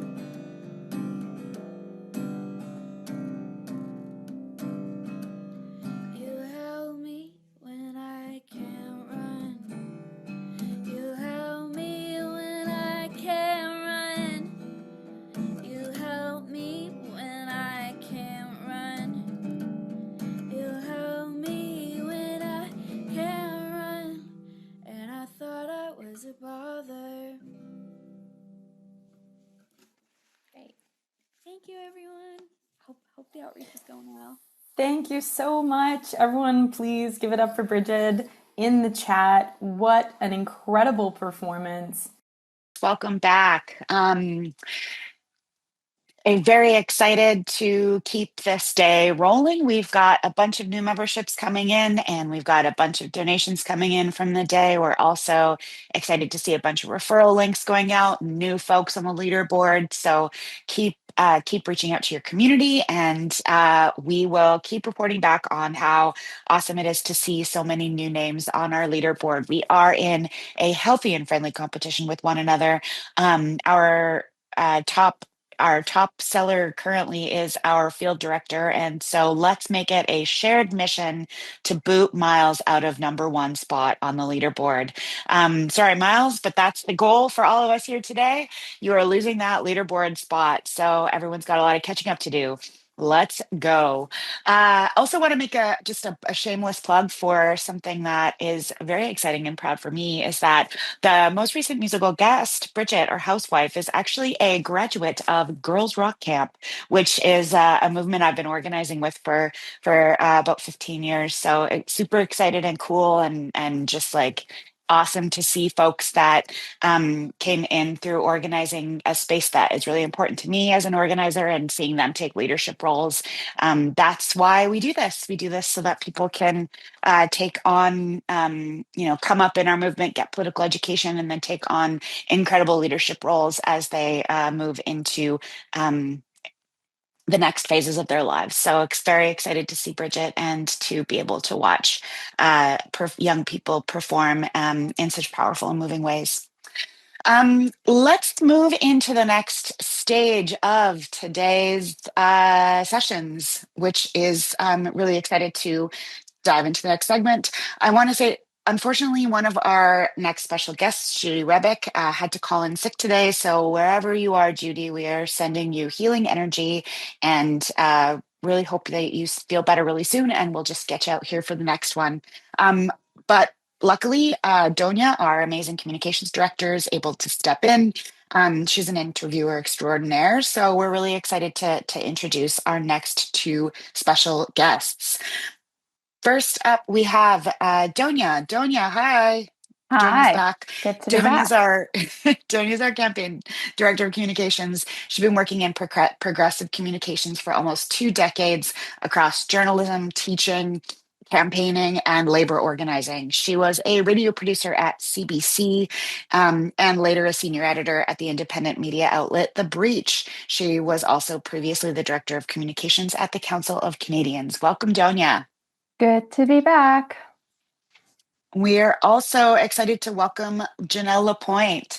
Janelle is a climate justice and Indigenous rights organizer from Silatin First Nation. She is currently a senior advisor in the David Suzuki Foundation and a guest on Treaty 13 territory, the traditional lands of the Anishinaabe, Haudenosaunee, and Huron-Wendat peoples, as well as the Mississauga of the Credit. She leans on her lived experience growing up on her small reserve in northern British Columbia to ensure that intersectionality is at the forefront of environmental narratives to build power and help others see their stake in fighting back against the status quo. Welcome, Janelle. Welcome, Donia. I'll leave it to the two of you. Thanks for being here. Thanks, Savannah. And so good to see you, Janelle. How are you doing? I'm doing well. Happy to be here. Yeah, we're so happy to have you. We're so happy to have your support on this campaign. You gave this powerful speech at Avi's launch event in Toronto, and I'm just so grateful for everything you're bringing. And I actually thought if we could just start with you telling us a little bit about what has gotten you excited about this campaign and why are you throwing your support behind Avi and this team? Sure, happy to. And Hadi Zenhunzu, hello, good day to everyone joining us. I'm calling in from my homelands, the village of Stella in northern central part of so-called BC, on my last day of winter vacation. So I'm cozy with my cup of tea here and excited to dig in. Yeah, I'm excited about this campaign because I think we are just inundated by crises after crises. And I think it's really painful and distressing, especially for young people, to try to get our head above water. And the one thing that's rung most true to me throughout my political education and organizing is that the more we can interconnect the crises, the more alleviating that pain can be. And I think for people that are new to this, it feels the opposite. It feels like the more you learn about different issues, it feels like you're gonna have to like be swamped with information. But uh, I love that once you start that political education, you realize that the problems all come back to the same perpetrators, which is the billionaire class that are torching our planet, turning us against one another. And I think it's been a long time since we've had a leader of a federal party that is so clearly naming that perpetrator. And to me, once you can truth tell about the problems we're facing, where people can resonate in having a leader talk about the issues that they care about in their everyday lives, to know that there is a people whose names and faces we know who are causing this destruction, to me, that also lays the foundation for us to start thinking about creative solutions. And I've loved to see the imagination and the creativity in some of the policy platforms that are already out. Especially for me, who works in climate, I feel like I've been spinning my wheels fighting against the problem and not even being able to use my brain space to think about what we're fighting for. And so I love that the climate policy is really solutions oriented and not only addresses the climate problem, but also improves the lives of everyday people. And yeah, those are all reasons that I'm really stoked about this campaign and this leadership race. Yeah, we're hearing that a lot, and it's something I personally feel too, is just the ability of this campaign and Avi in his role as the candidate to be that truth teller we've all so desperately wanted, that we all see and feel in our bones the injustices that are around us, and yet the realities, the discourse that's reflected back on us through our media, the political class, the economic elite, does not at all match the reality that we are seeing. And it's just so refreshing to have somebody who is not only speaking the truths with clarity and in a very compelling way, in Avi's case, about everything that's going on, but also, as you say, to connect the dots and make the connections that no one else will. And I think you said really powerfully just now that so much of what's going on in the political discourse right now is about pitting people against one another, so that, as Avi says, we don't look up at the big banks and at all the elite that are causing all of our suffering. They'd rather see us divided and distracted.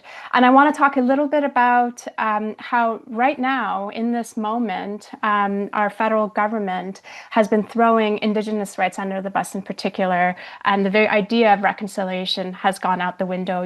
Prime Minister Carney has thrown away even, the symbolic gestures at Indigenous rights and replaced it with like a complete disregard. We've had these laws passed under the pretext of so-called nation building that allow the government to override basic laws in order to push through oil and resource projects. And I wondered if you could speak a little bit about what Indigenous people are facing right now. Yeah, I mean, Indigenous people are one of the groups that are first to be scapegoated when we're not naming the villain clearly. And Yeah, just being on my homelands, I'm really thinking about the progression of Indigenous rights and the visibility of Indigenous people.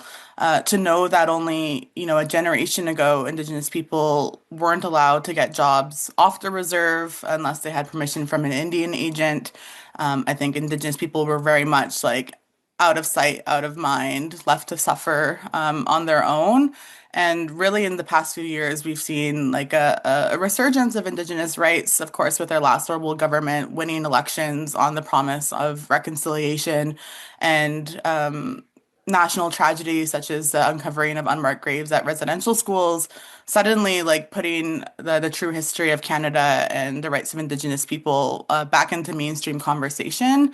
And I think that progressed more quickly than the government would like. And so people were starting to really see themselves as part of the equation when it comes to addressing Indigenous rights and fighting for Indigenous rights. Suddenly, it wasn't just an Indigenous issue; it was becoming an issue for all Canadians. And so, the new tactic is to really stifle that support by not supporting Indigenous communities as sovereign nations that have international rights, but really forfeiting them into pseudo corporations. And so, to say, if you want to be a part of progress, which is not only driving the economy now, but Indigenous people are supposed to shoulder the economy for all Canadians, standing up to Donald Trump, et cetera, et cetera.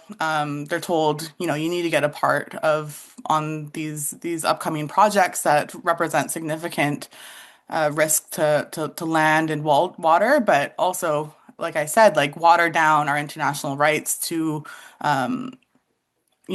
acting as corporations, which allows the Canadian government to maintain power. And so I think we're seeing this very clear divide and conquer strategy within Indigenous communities, an even more widening division between Indigenous people who want to benefit from these projects and those of us who want to have our concerns addressed. And that just to me is just like a weaponization of the 150 plus years of colonization we've experienced and yeah, pitting us against each other and then also pitting us again against everyday Canadians.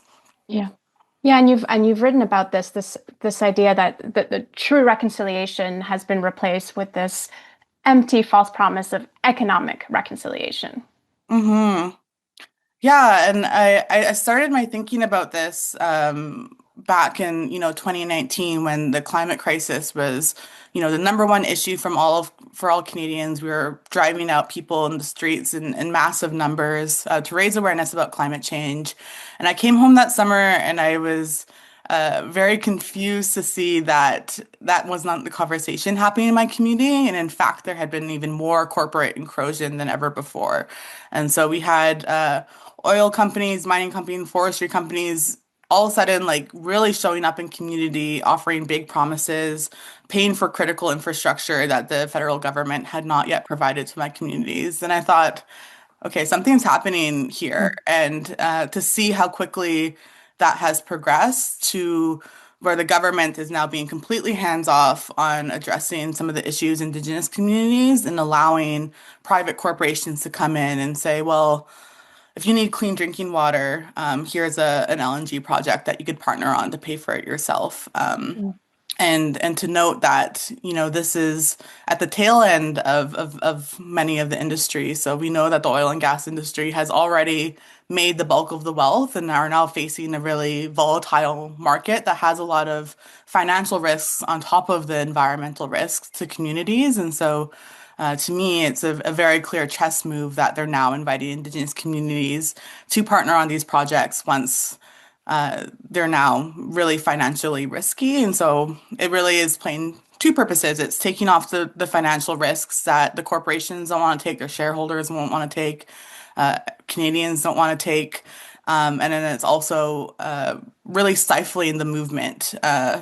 So they're saying to the environmental movement, well, if you care about Indigenous rights, then you have to support the nation's right to choose. And To me, that's like total BS. I mean, we're adults. We should all know what consent looks like, and in all conversations about consent, we hear very clearly that there is no consent without coercion. And to me, there is complete coercion when we're leaving Indigenous communities in this a state of state manufactured poverty, without critical resources like clean drinking water, appropriate housing solutions, any other economic alternatives, and then only allowing them this one pathway out, partnering on these really risky projects, both on the environmental front, financial front, health front, safety front. So yeah, that to me is completely Carney's playbook right now. Yeah, absolutely. Like dangling this promise of money and co-ownership to buy, you know, get buy-in into all these destructive fossil fuel projects. Oh, completely. And, I'm from a really small community. There's only about 200 on reserve members. We're surrounded by a lot of other settler municipalities as well as other Indigenous communities. And the sentiment here is like, even though we don't like projects, like, for example, the last major LNG project, Coastal GasLink, no one wanted it. We realized that had a lot of significant risk, but the overall overwhelming feeling people have is, well, it's going to happen without us. And that's not just some unbounded fear. It's based in decades of us saying no and it happening without us. And so why would the federal government be celebrating projects, and Indigenous supporter projects where communities are feeling that? Like, it's really quite disgusting and really weaponizing, like I said, these conditions that were completely manufactured by the federal government. Yeah. And it's interesting that, I first started hearing the more explicit playbook of economic reconciliation with Pierre Poilievre and the federal conservatives, and to watch that just completely seep into not just a conservative platform, but also a very clear liberal playbook as well. Yeah, I mean, speaking of that, we've seen the liberal playbook shifting more and more towards the right and resembling more and more of the Poilievre playbook since Carney came to power. What do you make of that? What else have you seen?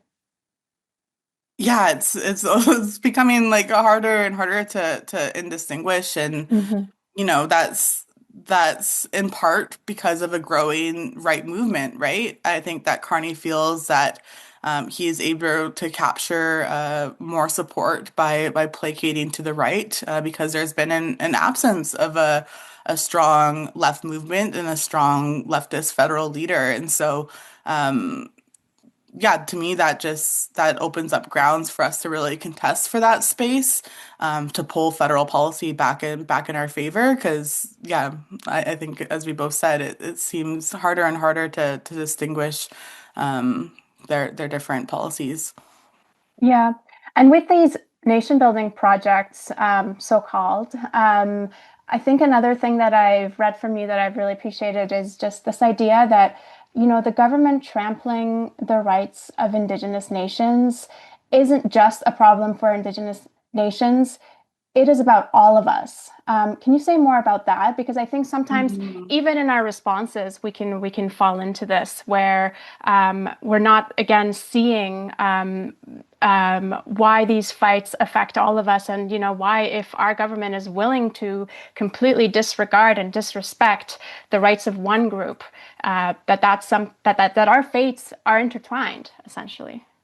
Yeah, absolutely. When I think about Indigenous nationhood and Indigenous rights, I mean, there's just so much in our favor of Indigenous people, like all the way back to the myth of the doctrine of discovery, the treaties that were signed, or the unceded land that was left for Indigenous nations, the Supreme Court cases that have over and over again affirmed Indigenous rights, the international body of Indigenous rights that make it clear that we have a right to nationhood.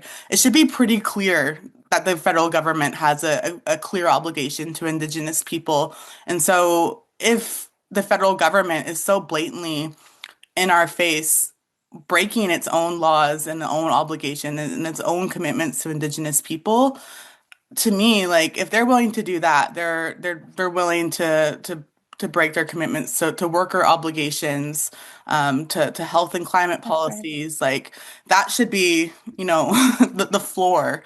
And I want people to know, people that are disillusioned with the current federal party, like another reason they're so clearly attacking Indigenous rights is because Indigenous nations represent, governments. We're not just a people that existed as a monolith. We had unique governance structures that have allowed Indigenous people to be the only governments to survive sustainably on these lands. And so federal governments have a lot to learn from Indigenous people, but instead of doing that learning, they're trying to trample that. And to me, again, I think a lot about imagination. I think if people were to everyday people would start to see themselves in Indigenous governance structures, that would open up their imagination for what's possible and what they deserve in their federal government. And I hope that, this NDP run could also be a space where we're injecting that imagination and that law, those governance structures that have existed on these lands, and to know that we're not starting from scratch.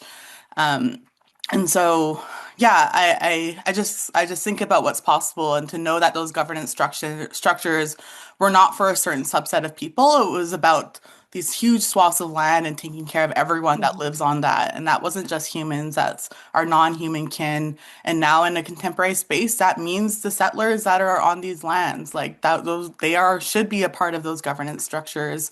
And so, yeah, I really think that the more settlers can see themselves as part of the fight, for and against, that unlocks what's possible and what deserve. And I think that's the threat to the Carney Liberal government right now.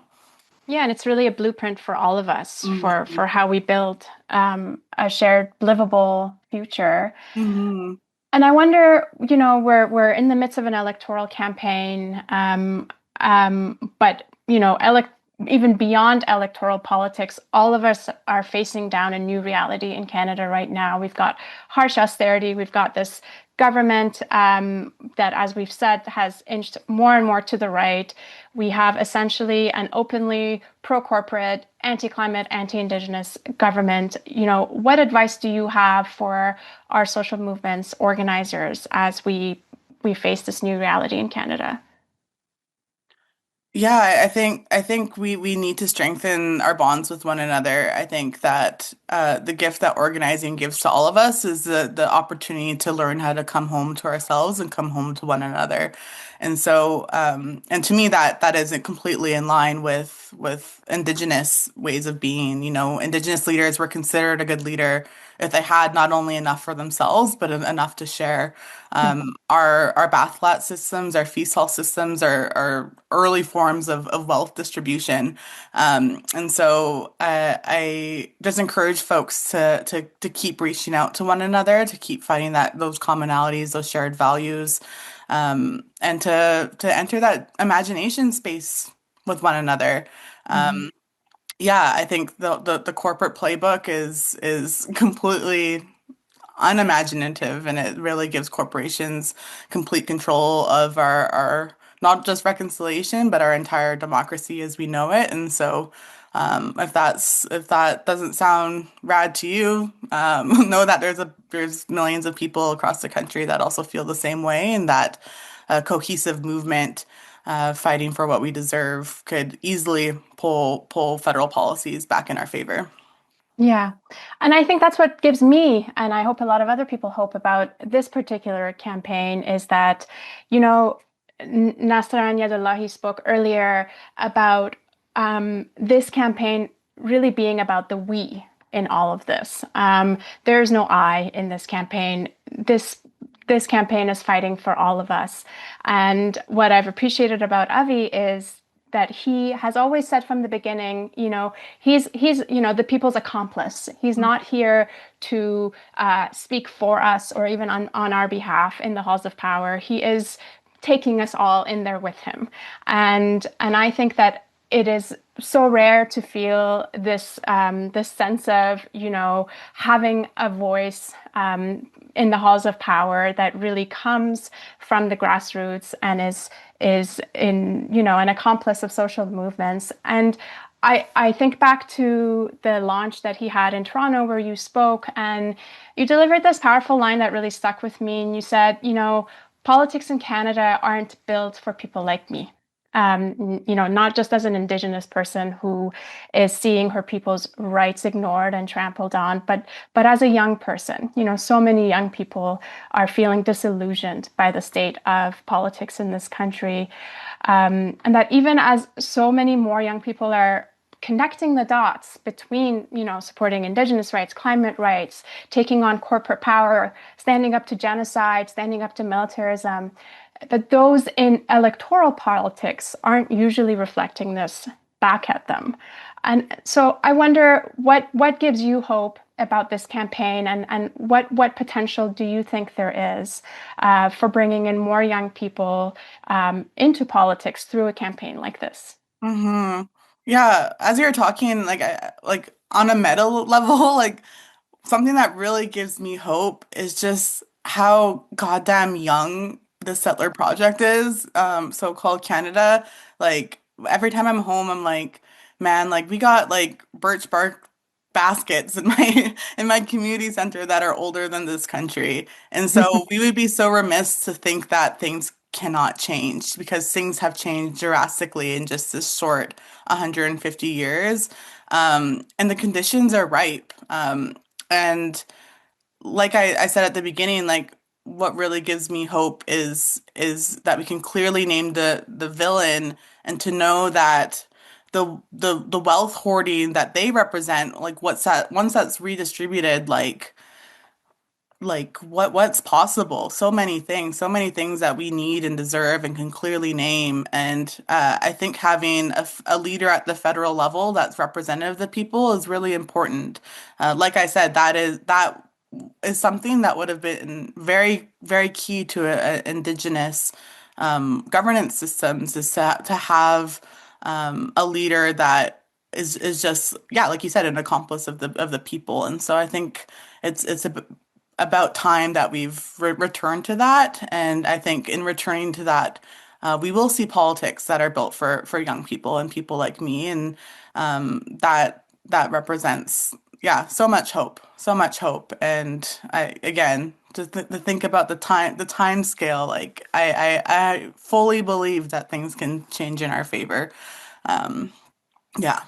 And to bring the nation building projects that we actually need, which is another line from Avi that I really appreciate. It's we have so much money in this country, and it's just all stuck at the top. And so we need to go out there and get it. We need a representative like Avi to go out there and get it for all of us, so that we can have the real nation building projects that we need. Whether it's in supporting the rights of these groups whose rights have been trampled on through historical injustices, or it's increasing access to healthcare for all of us, for young people, dealing with this absolutely impossible economy that they're facing.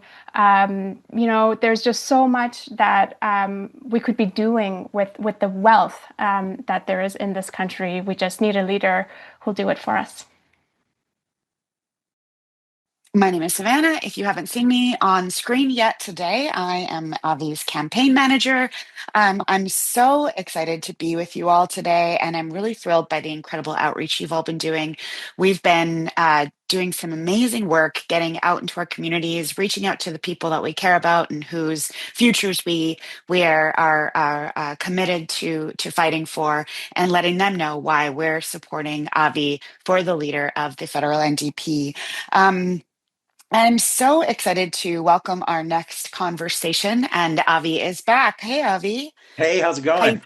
Good. How's your day? Oh my God, this has just been the most beautiful day. I want more signups. I want that member battery to fill up faster. I can't help it. I'm frustrated by that, but I've been going through my own contacts and doing my own friend banking. But the level of smarts and passion and talent and music and art and Elle's poetry, and Bridget's songs, and just the quality of conversation it's been the happiest Sunday of the whole campaign for me. I'm so proud of our campaign. I mean, we just have the most incredibly talented people, and you guys are running a really pro show. It's been really seamless. I'm really psyched. It's lovely. Yeah. For folks that are just joining us, I want to invite you to introduce yourself within the chat. We've got another great conversation coming up, and I'm introducing, of course, the man who need no introduction, but I'll do it anyways. Avi is a journalist, a UBC teacher, a proud dad, and a Telecaster fanatic. He's running to be the next leader of the federal NDP and is calling for a party that refuses to tack right, that names capitalism as the root of the crisis we're facing, and that unites working people instead of chasing a mushy middle. So please welcome everyone, Avi Lewis. Whoa, is that my bio now? That's your bio now. Okay, all right. What do you think? Sure. I mean, I like it. You need a lot of different versions. It's for a certain audience, I think it's excellent. We're also really excited to welcome Bill McKibben.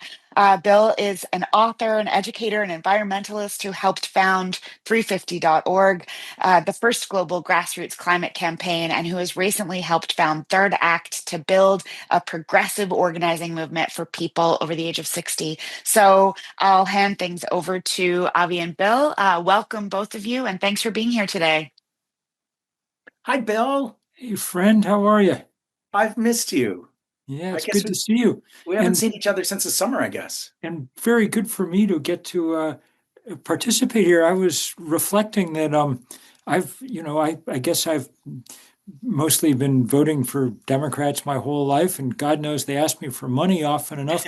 But I don't think anyone's ever even expressed the slightest interest in having me join the Democratic Party. I'm not even sure you could. So it's very good to see that that's an option with the NDP. And one more reason why Canadians need absolutely no political advice from those of us south of the border. I have no idea why you're even willing to listen to me, but apologies for our boorish behavior. Down here, we're doing our best to reboot America and see if it works a little better when we start it up again.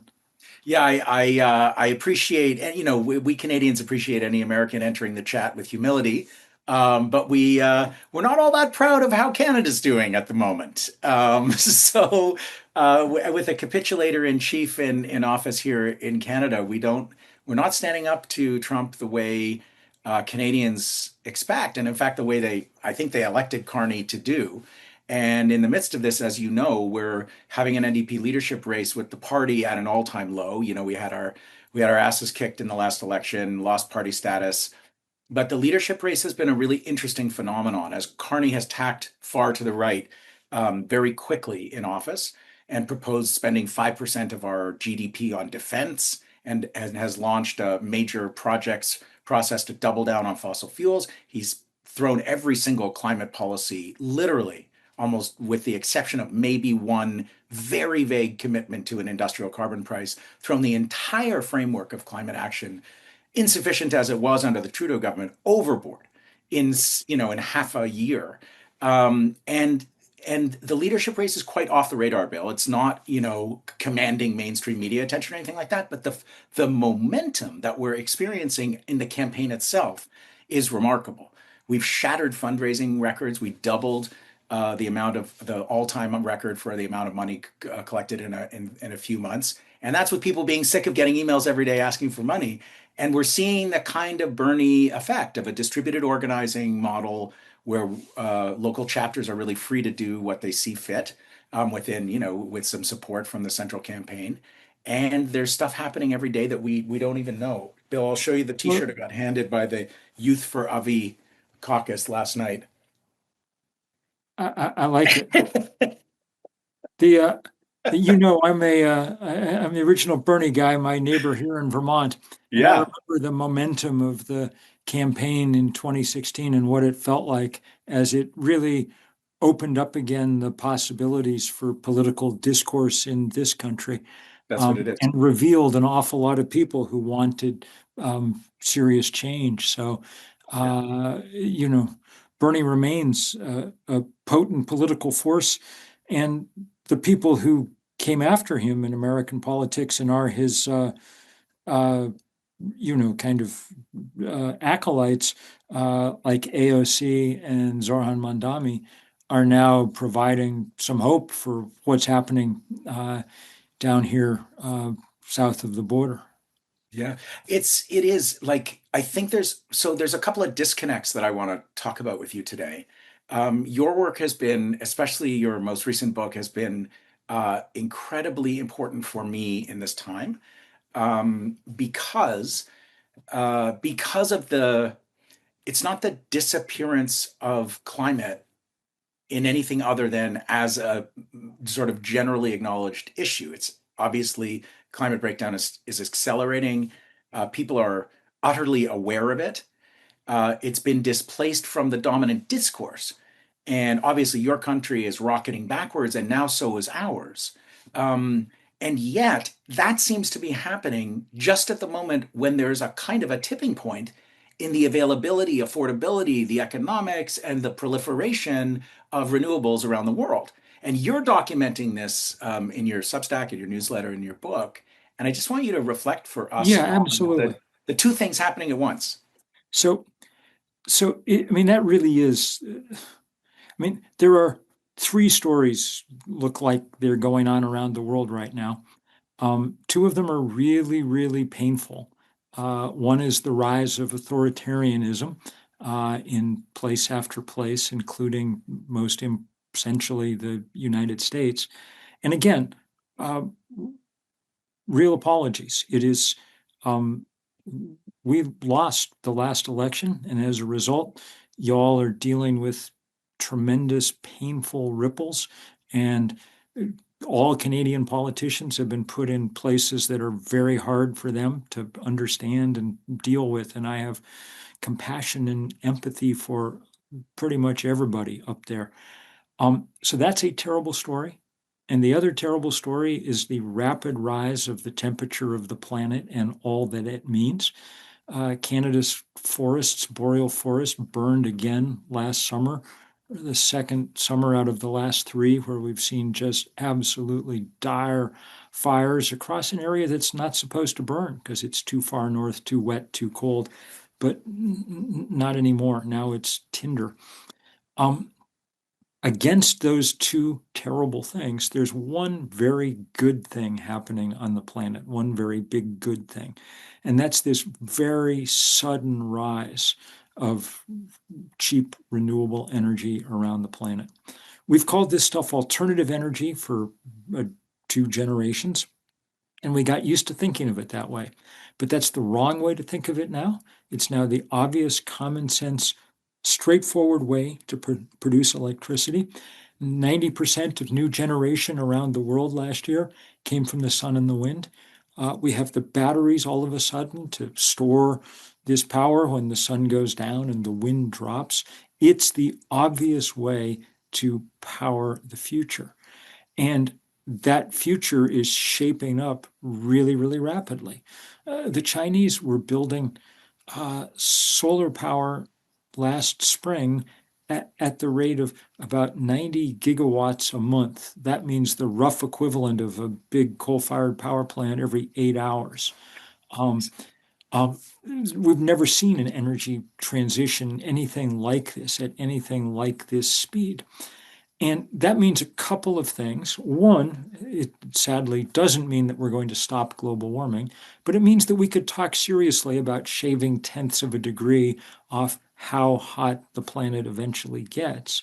Two, it means that we have new possibilities for a different kind of world. Donald Trump did us all a favor in the aftermath of his insane attack on Venezuela by not even attempting to pretend that it was about democracy or human rights or anything. He just said, we want the oil and we're taking it and here's how much. And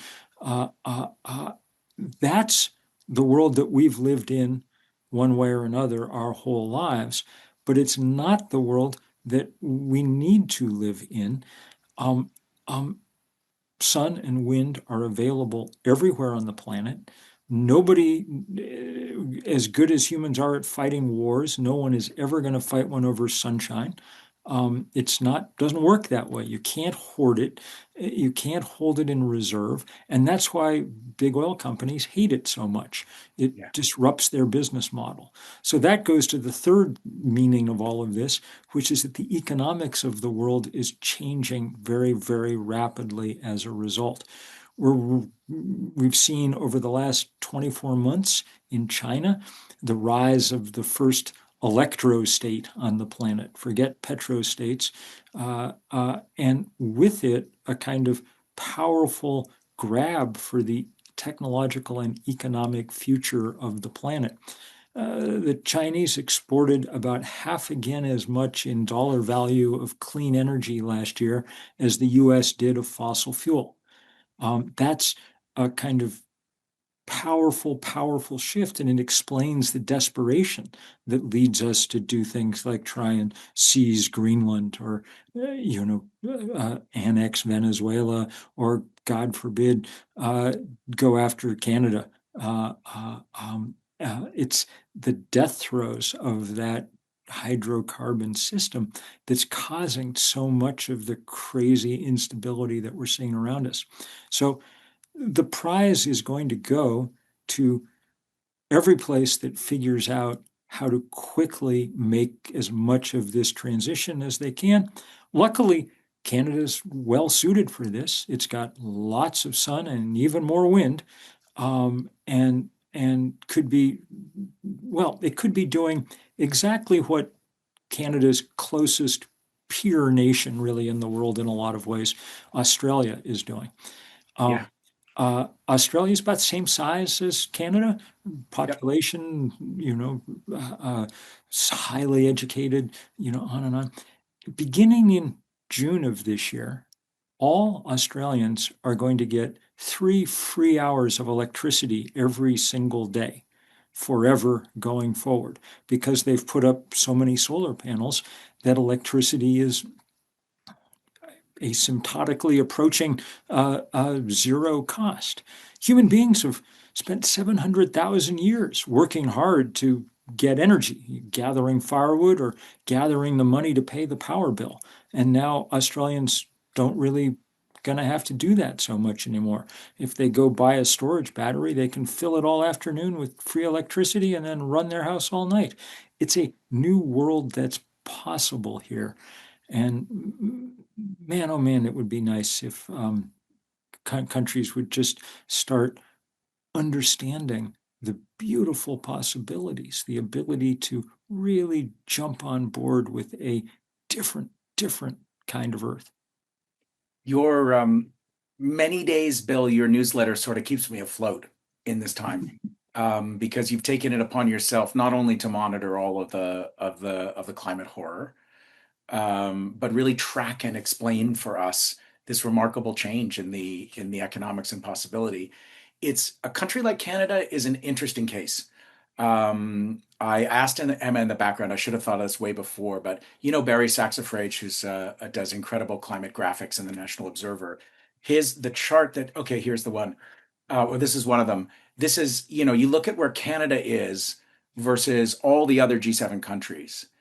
And there's another one that Barry has that has the sort of 1990 level, and Canada's up here and has increased, and we've increased fossil fuel production, and even the United States is doing better than we are in Canada because of the relentless increase in fossil fuel production in Canada.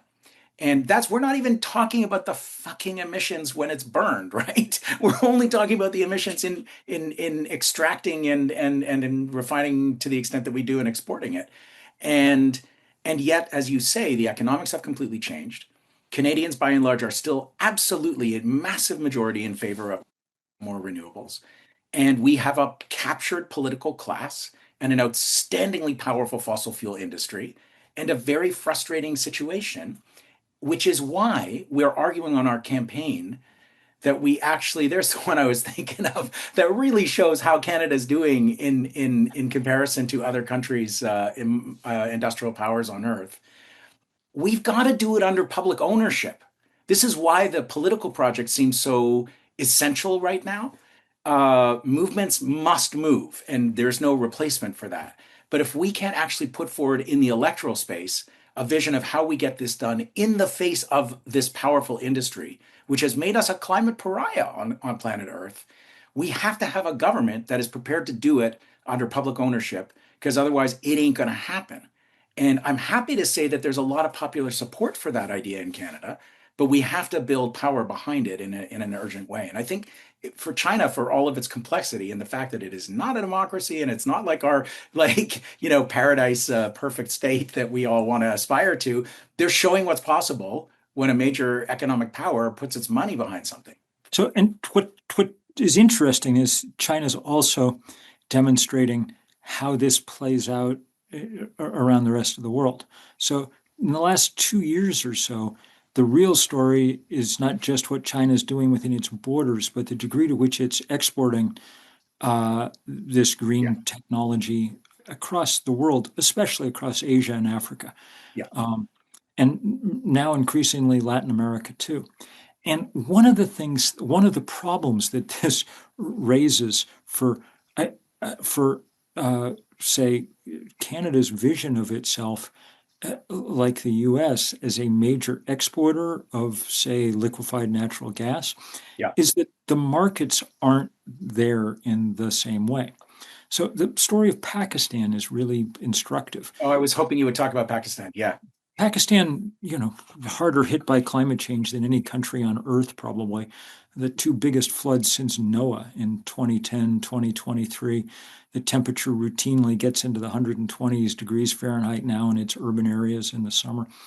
But one geographic advantage, a long border with China, and across it have flowed huge numbers of solar panels over the last 24 months or so. The Pakistanis put up the rough equivalent of half their national electric grid inside of a year. And this is not government program.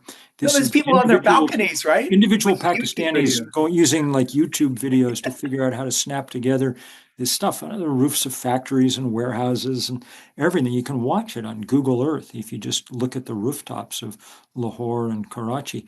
Wow.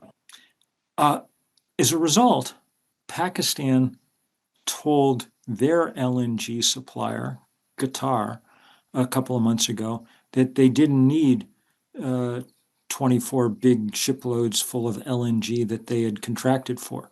They paid a penalty to avoid having to take cargoes of LNG that they couldn't any longer, didn't need to burn. It was less expensive to pay the penalty than to pay for the stuff.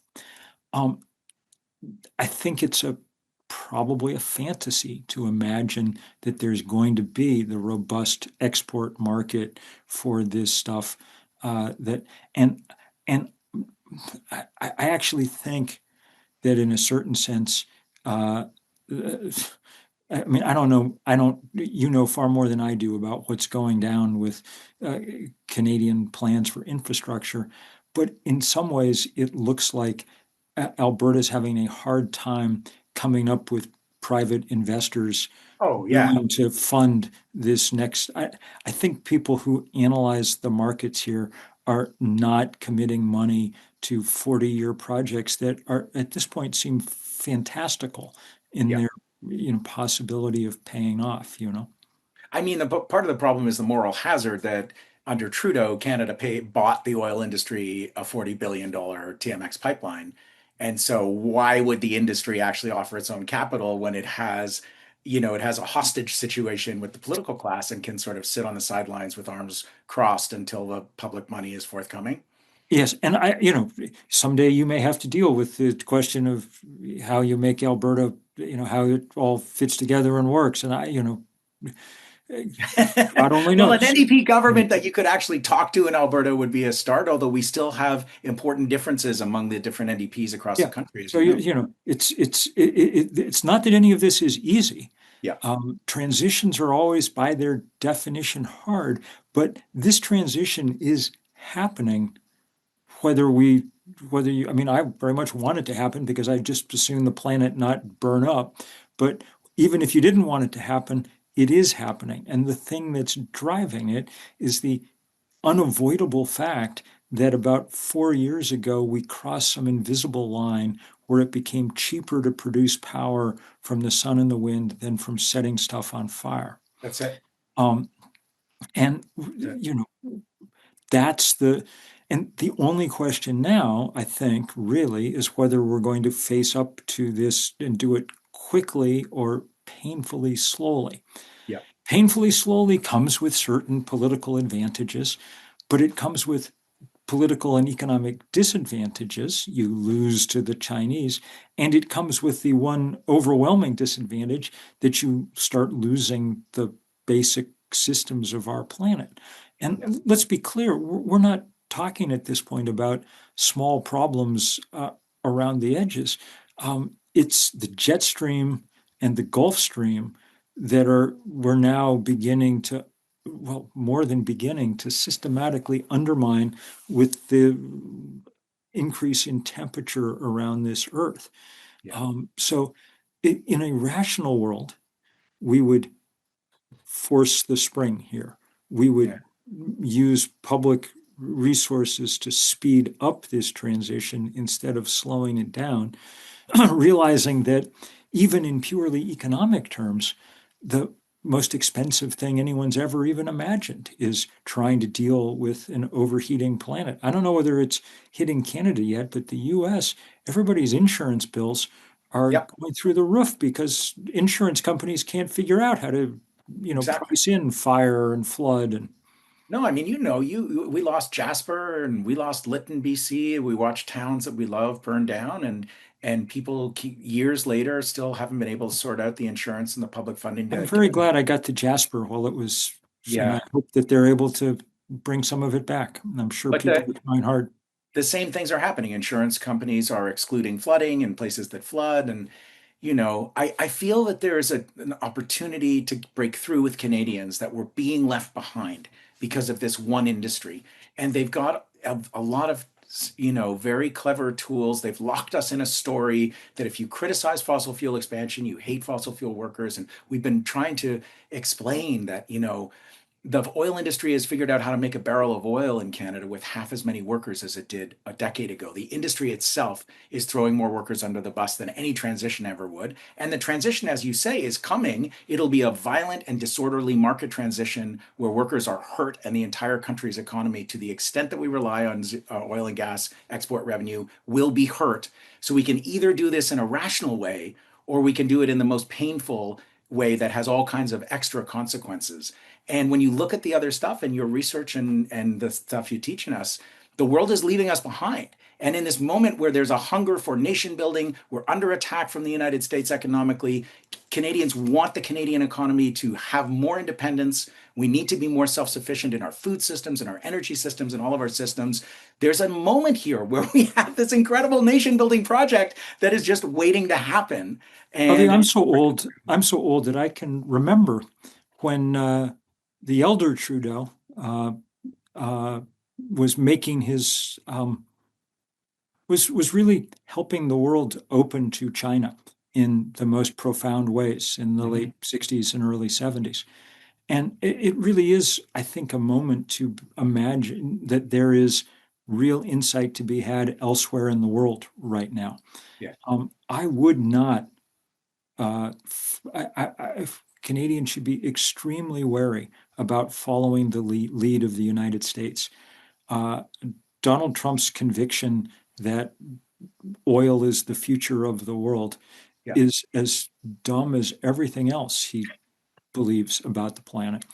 And, following him off this particular cliff is a big mistake. Yeah.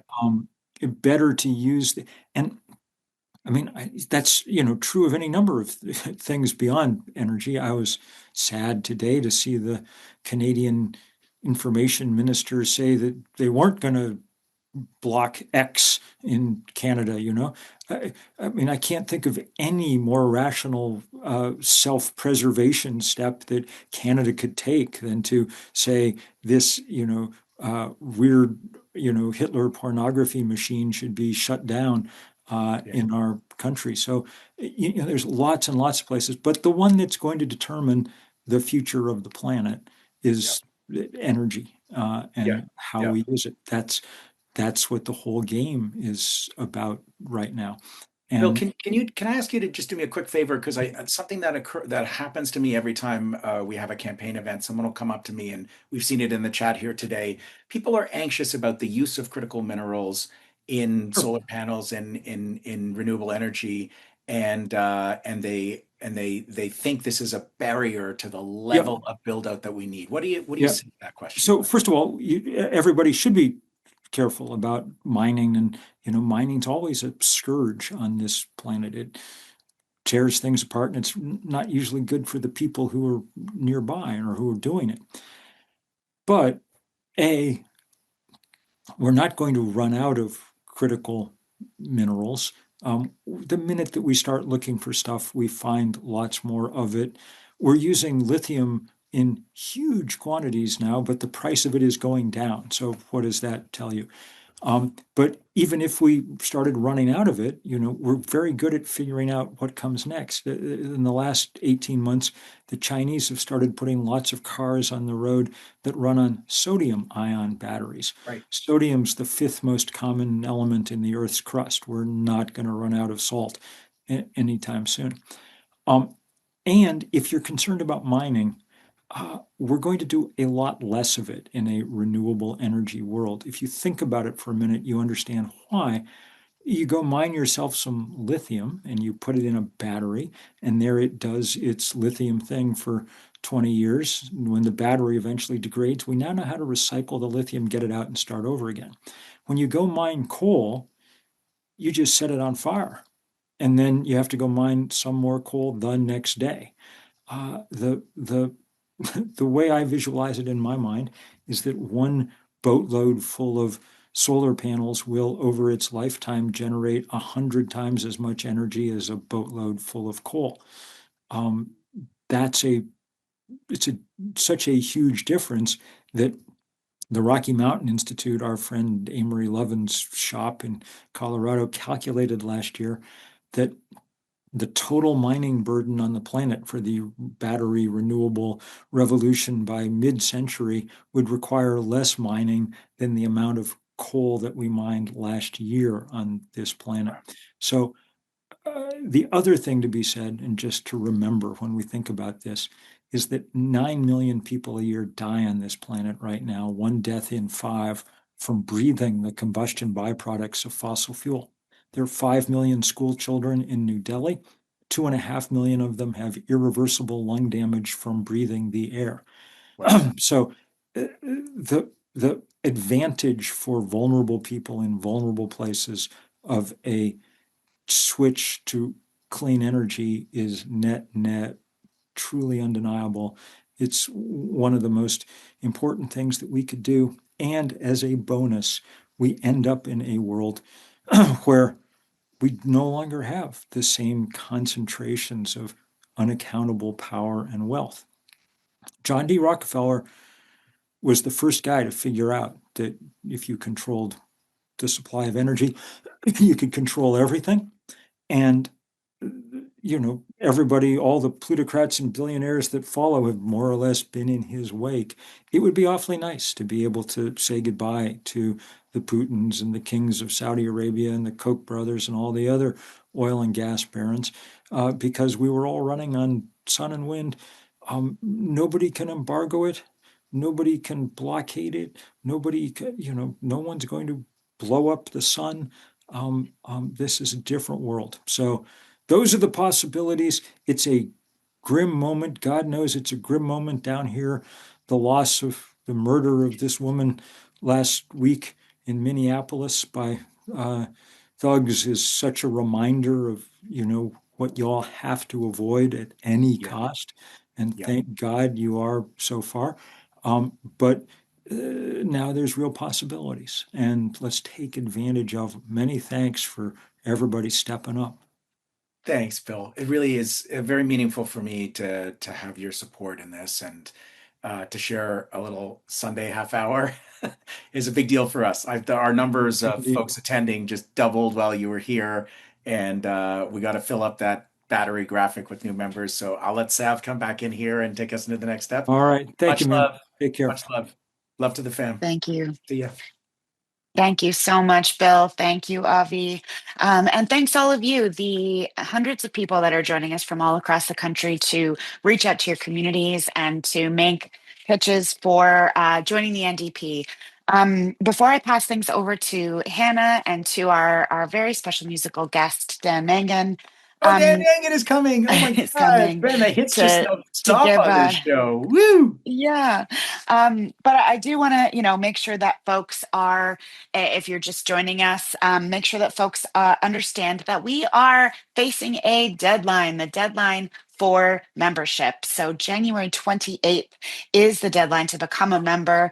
Something that's different about a leadership race than other elections that you might have participated in the past is that in order to vote for Avi, in order to make these amazing offers and our incredible communities brilliance and wisdom a reality, you do need to become a member of the NDP. And so if you have been joining us recently, if you've been here since this morning, I just want to let you folks know that in order to vote for Avi, you do need to become a member yourself. So if you haven't already, please join the NDP. The links are in the chat. The other thing I want to invite folks to is, as you can see, we've got a bunch of wonderful and brilliant and incredible organizers from all across the country that are joining us, that are going out into their community to organize, that are hosting friend banking and phone banking sessions in their neighborhoods. We really believe in big organizing on this campaign, and we've got a national outreach team as well as chapters in many communities across the country. So we are going all out for Avi until the 28th and then beyond, of course, but definitely over the next couple of weeks, we'll be calling thousands of people to invite them to join the NDP, to vote in the federal leadership race. We can't contact these people without your help. So if this is the first time that you've ever joined one of our major organizing events, do not let it be the last. Sign up at the link in the chat to join a phone bank over the next 3 weeks.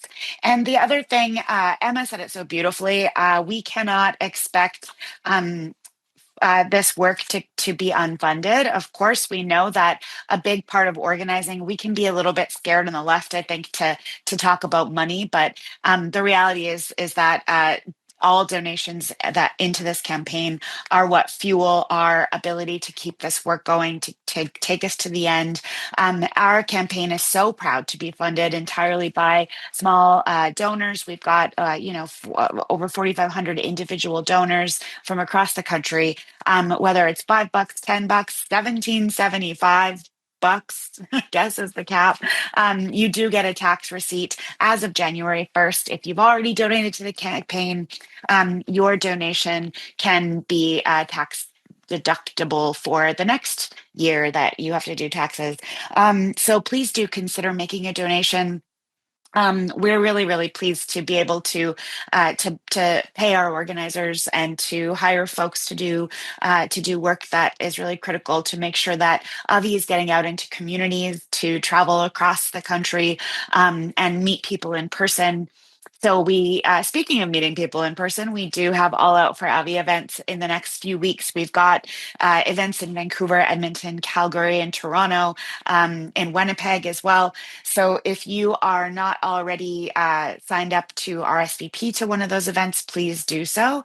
And if you haven't already contributed any amount, big or small, really helps to fuel the work that we're doing in this community. So proud of the work that we've already done and so glad that everyone is here and are so appreciative of the leaders on this campaign that we've brought on to do this amazing, incredible work. Speaking of one of those people, I will bring Hannah back up to the stage to talk about what we're doing here as a collective. This is a mass organizing call. So Hannah, what are we up to? How do people get involved? And I'll pass it over to you. Amazing. Thank you so much, Savannah. Thank you, Avi. Thank you, Bill, for being here. Hi, everyone. I'm Hannah. I'm the Relational Organizing Coordinator for this campaign. And we're here today to sign up as many new NDP members as possible before that deadline, January 28th, so that we can elect Avi leader of the NDP. As Bill said, the sun and the wind are the obvious way to power this planet, and we know that's true. And your own personal power is the hugely renewable resource that's going to power this campaign, that is powering our campaign right now. So what are we doing today? Really simply, we're having one-on-one conversations with the people in our lives. We're letting them know that the leadership race is happening, inviting them in, encouraging them to become NDP members so that they can vote for Avi and we can bring about this change for the party and for Canada. So you're sending each and every person your unique campaign sign-up links so that they can turn their excitement into action and join the NDP, because only people who purchase their membership by the deadline, January 28th, will be eligible to vote for leader. So let's get started. First, we'll have everyone set their goal for the number of people that you will aim to sign up. So that link will be in the chat. It's lewisforleader.ca/organize. So please take a moment to fill that out now and to sign the volunteer agreement that follows. And then you will receive an email with your unique campaign sign-up links. So those personalized links automatically track each and every person that you sign up to the campaign.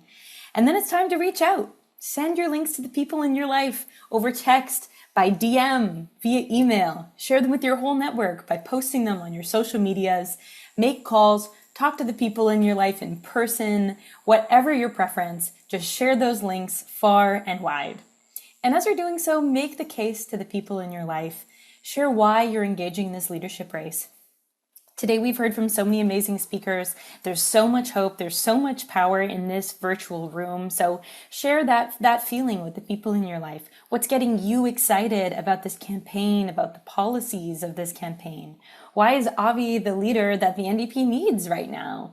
So make this case to your relatives, neighbors, co-workers, your classmates, and your friends. They might not know Avi yet, but they certainly know you. And they trust you. So share why this is important to you and what's brought you here today. People are craving honesty and transparency. This campaign can rebuild it for all of us. This party's going to fight the billionaires and stand up for working people. And Avi Lewis can lead that party.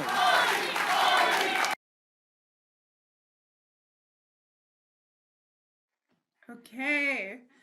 Bienvenue tout le monde. Alors, on va essayer ça Welcome everyone. encore une prochaine So let's fois. give this another try. Alors, I'll moi, try je that again another m'appelle time. Emma. So my name is Je suis la Emma. directrice de I'm sensibilisation the outreach mobilisation director sur la campagne. for the campaign. Et j'ai le grand plaisir de vous And introduire à Marouane. it's my great honor Marouane and Jounti pleasure est une to introduce you to Marouane organisateur sur Jounti, la campagne. who has been playing an organization Marouane, role in the va campaign for some time now. Notre And Marouane will be prochaine, presenting invité, our next guest aujourd'hui. today. For the Anglophones that are on the call, you can access live interpretation of this discussion by clicking on the interpretation globe at the very bottom of your screen. And that way you will be able to listen to our incredible interpreter, Oliver, translating this really critical conversation from French to English for all of us. Alors, Marouane, je vais passer la parole à toi. So Marouane, I'll give the floor over to you now.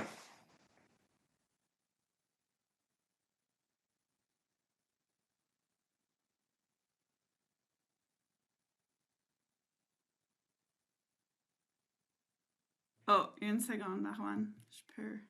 Oh, one quick second, let me unmute you.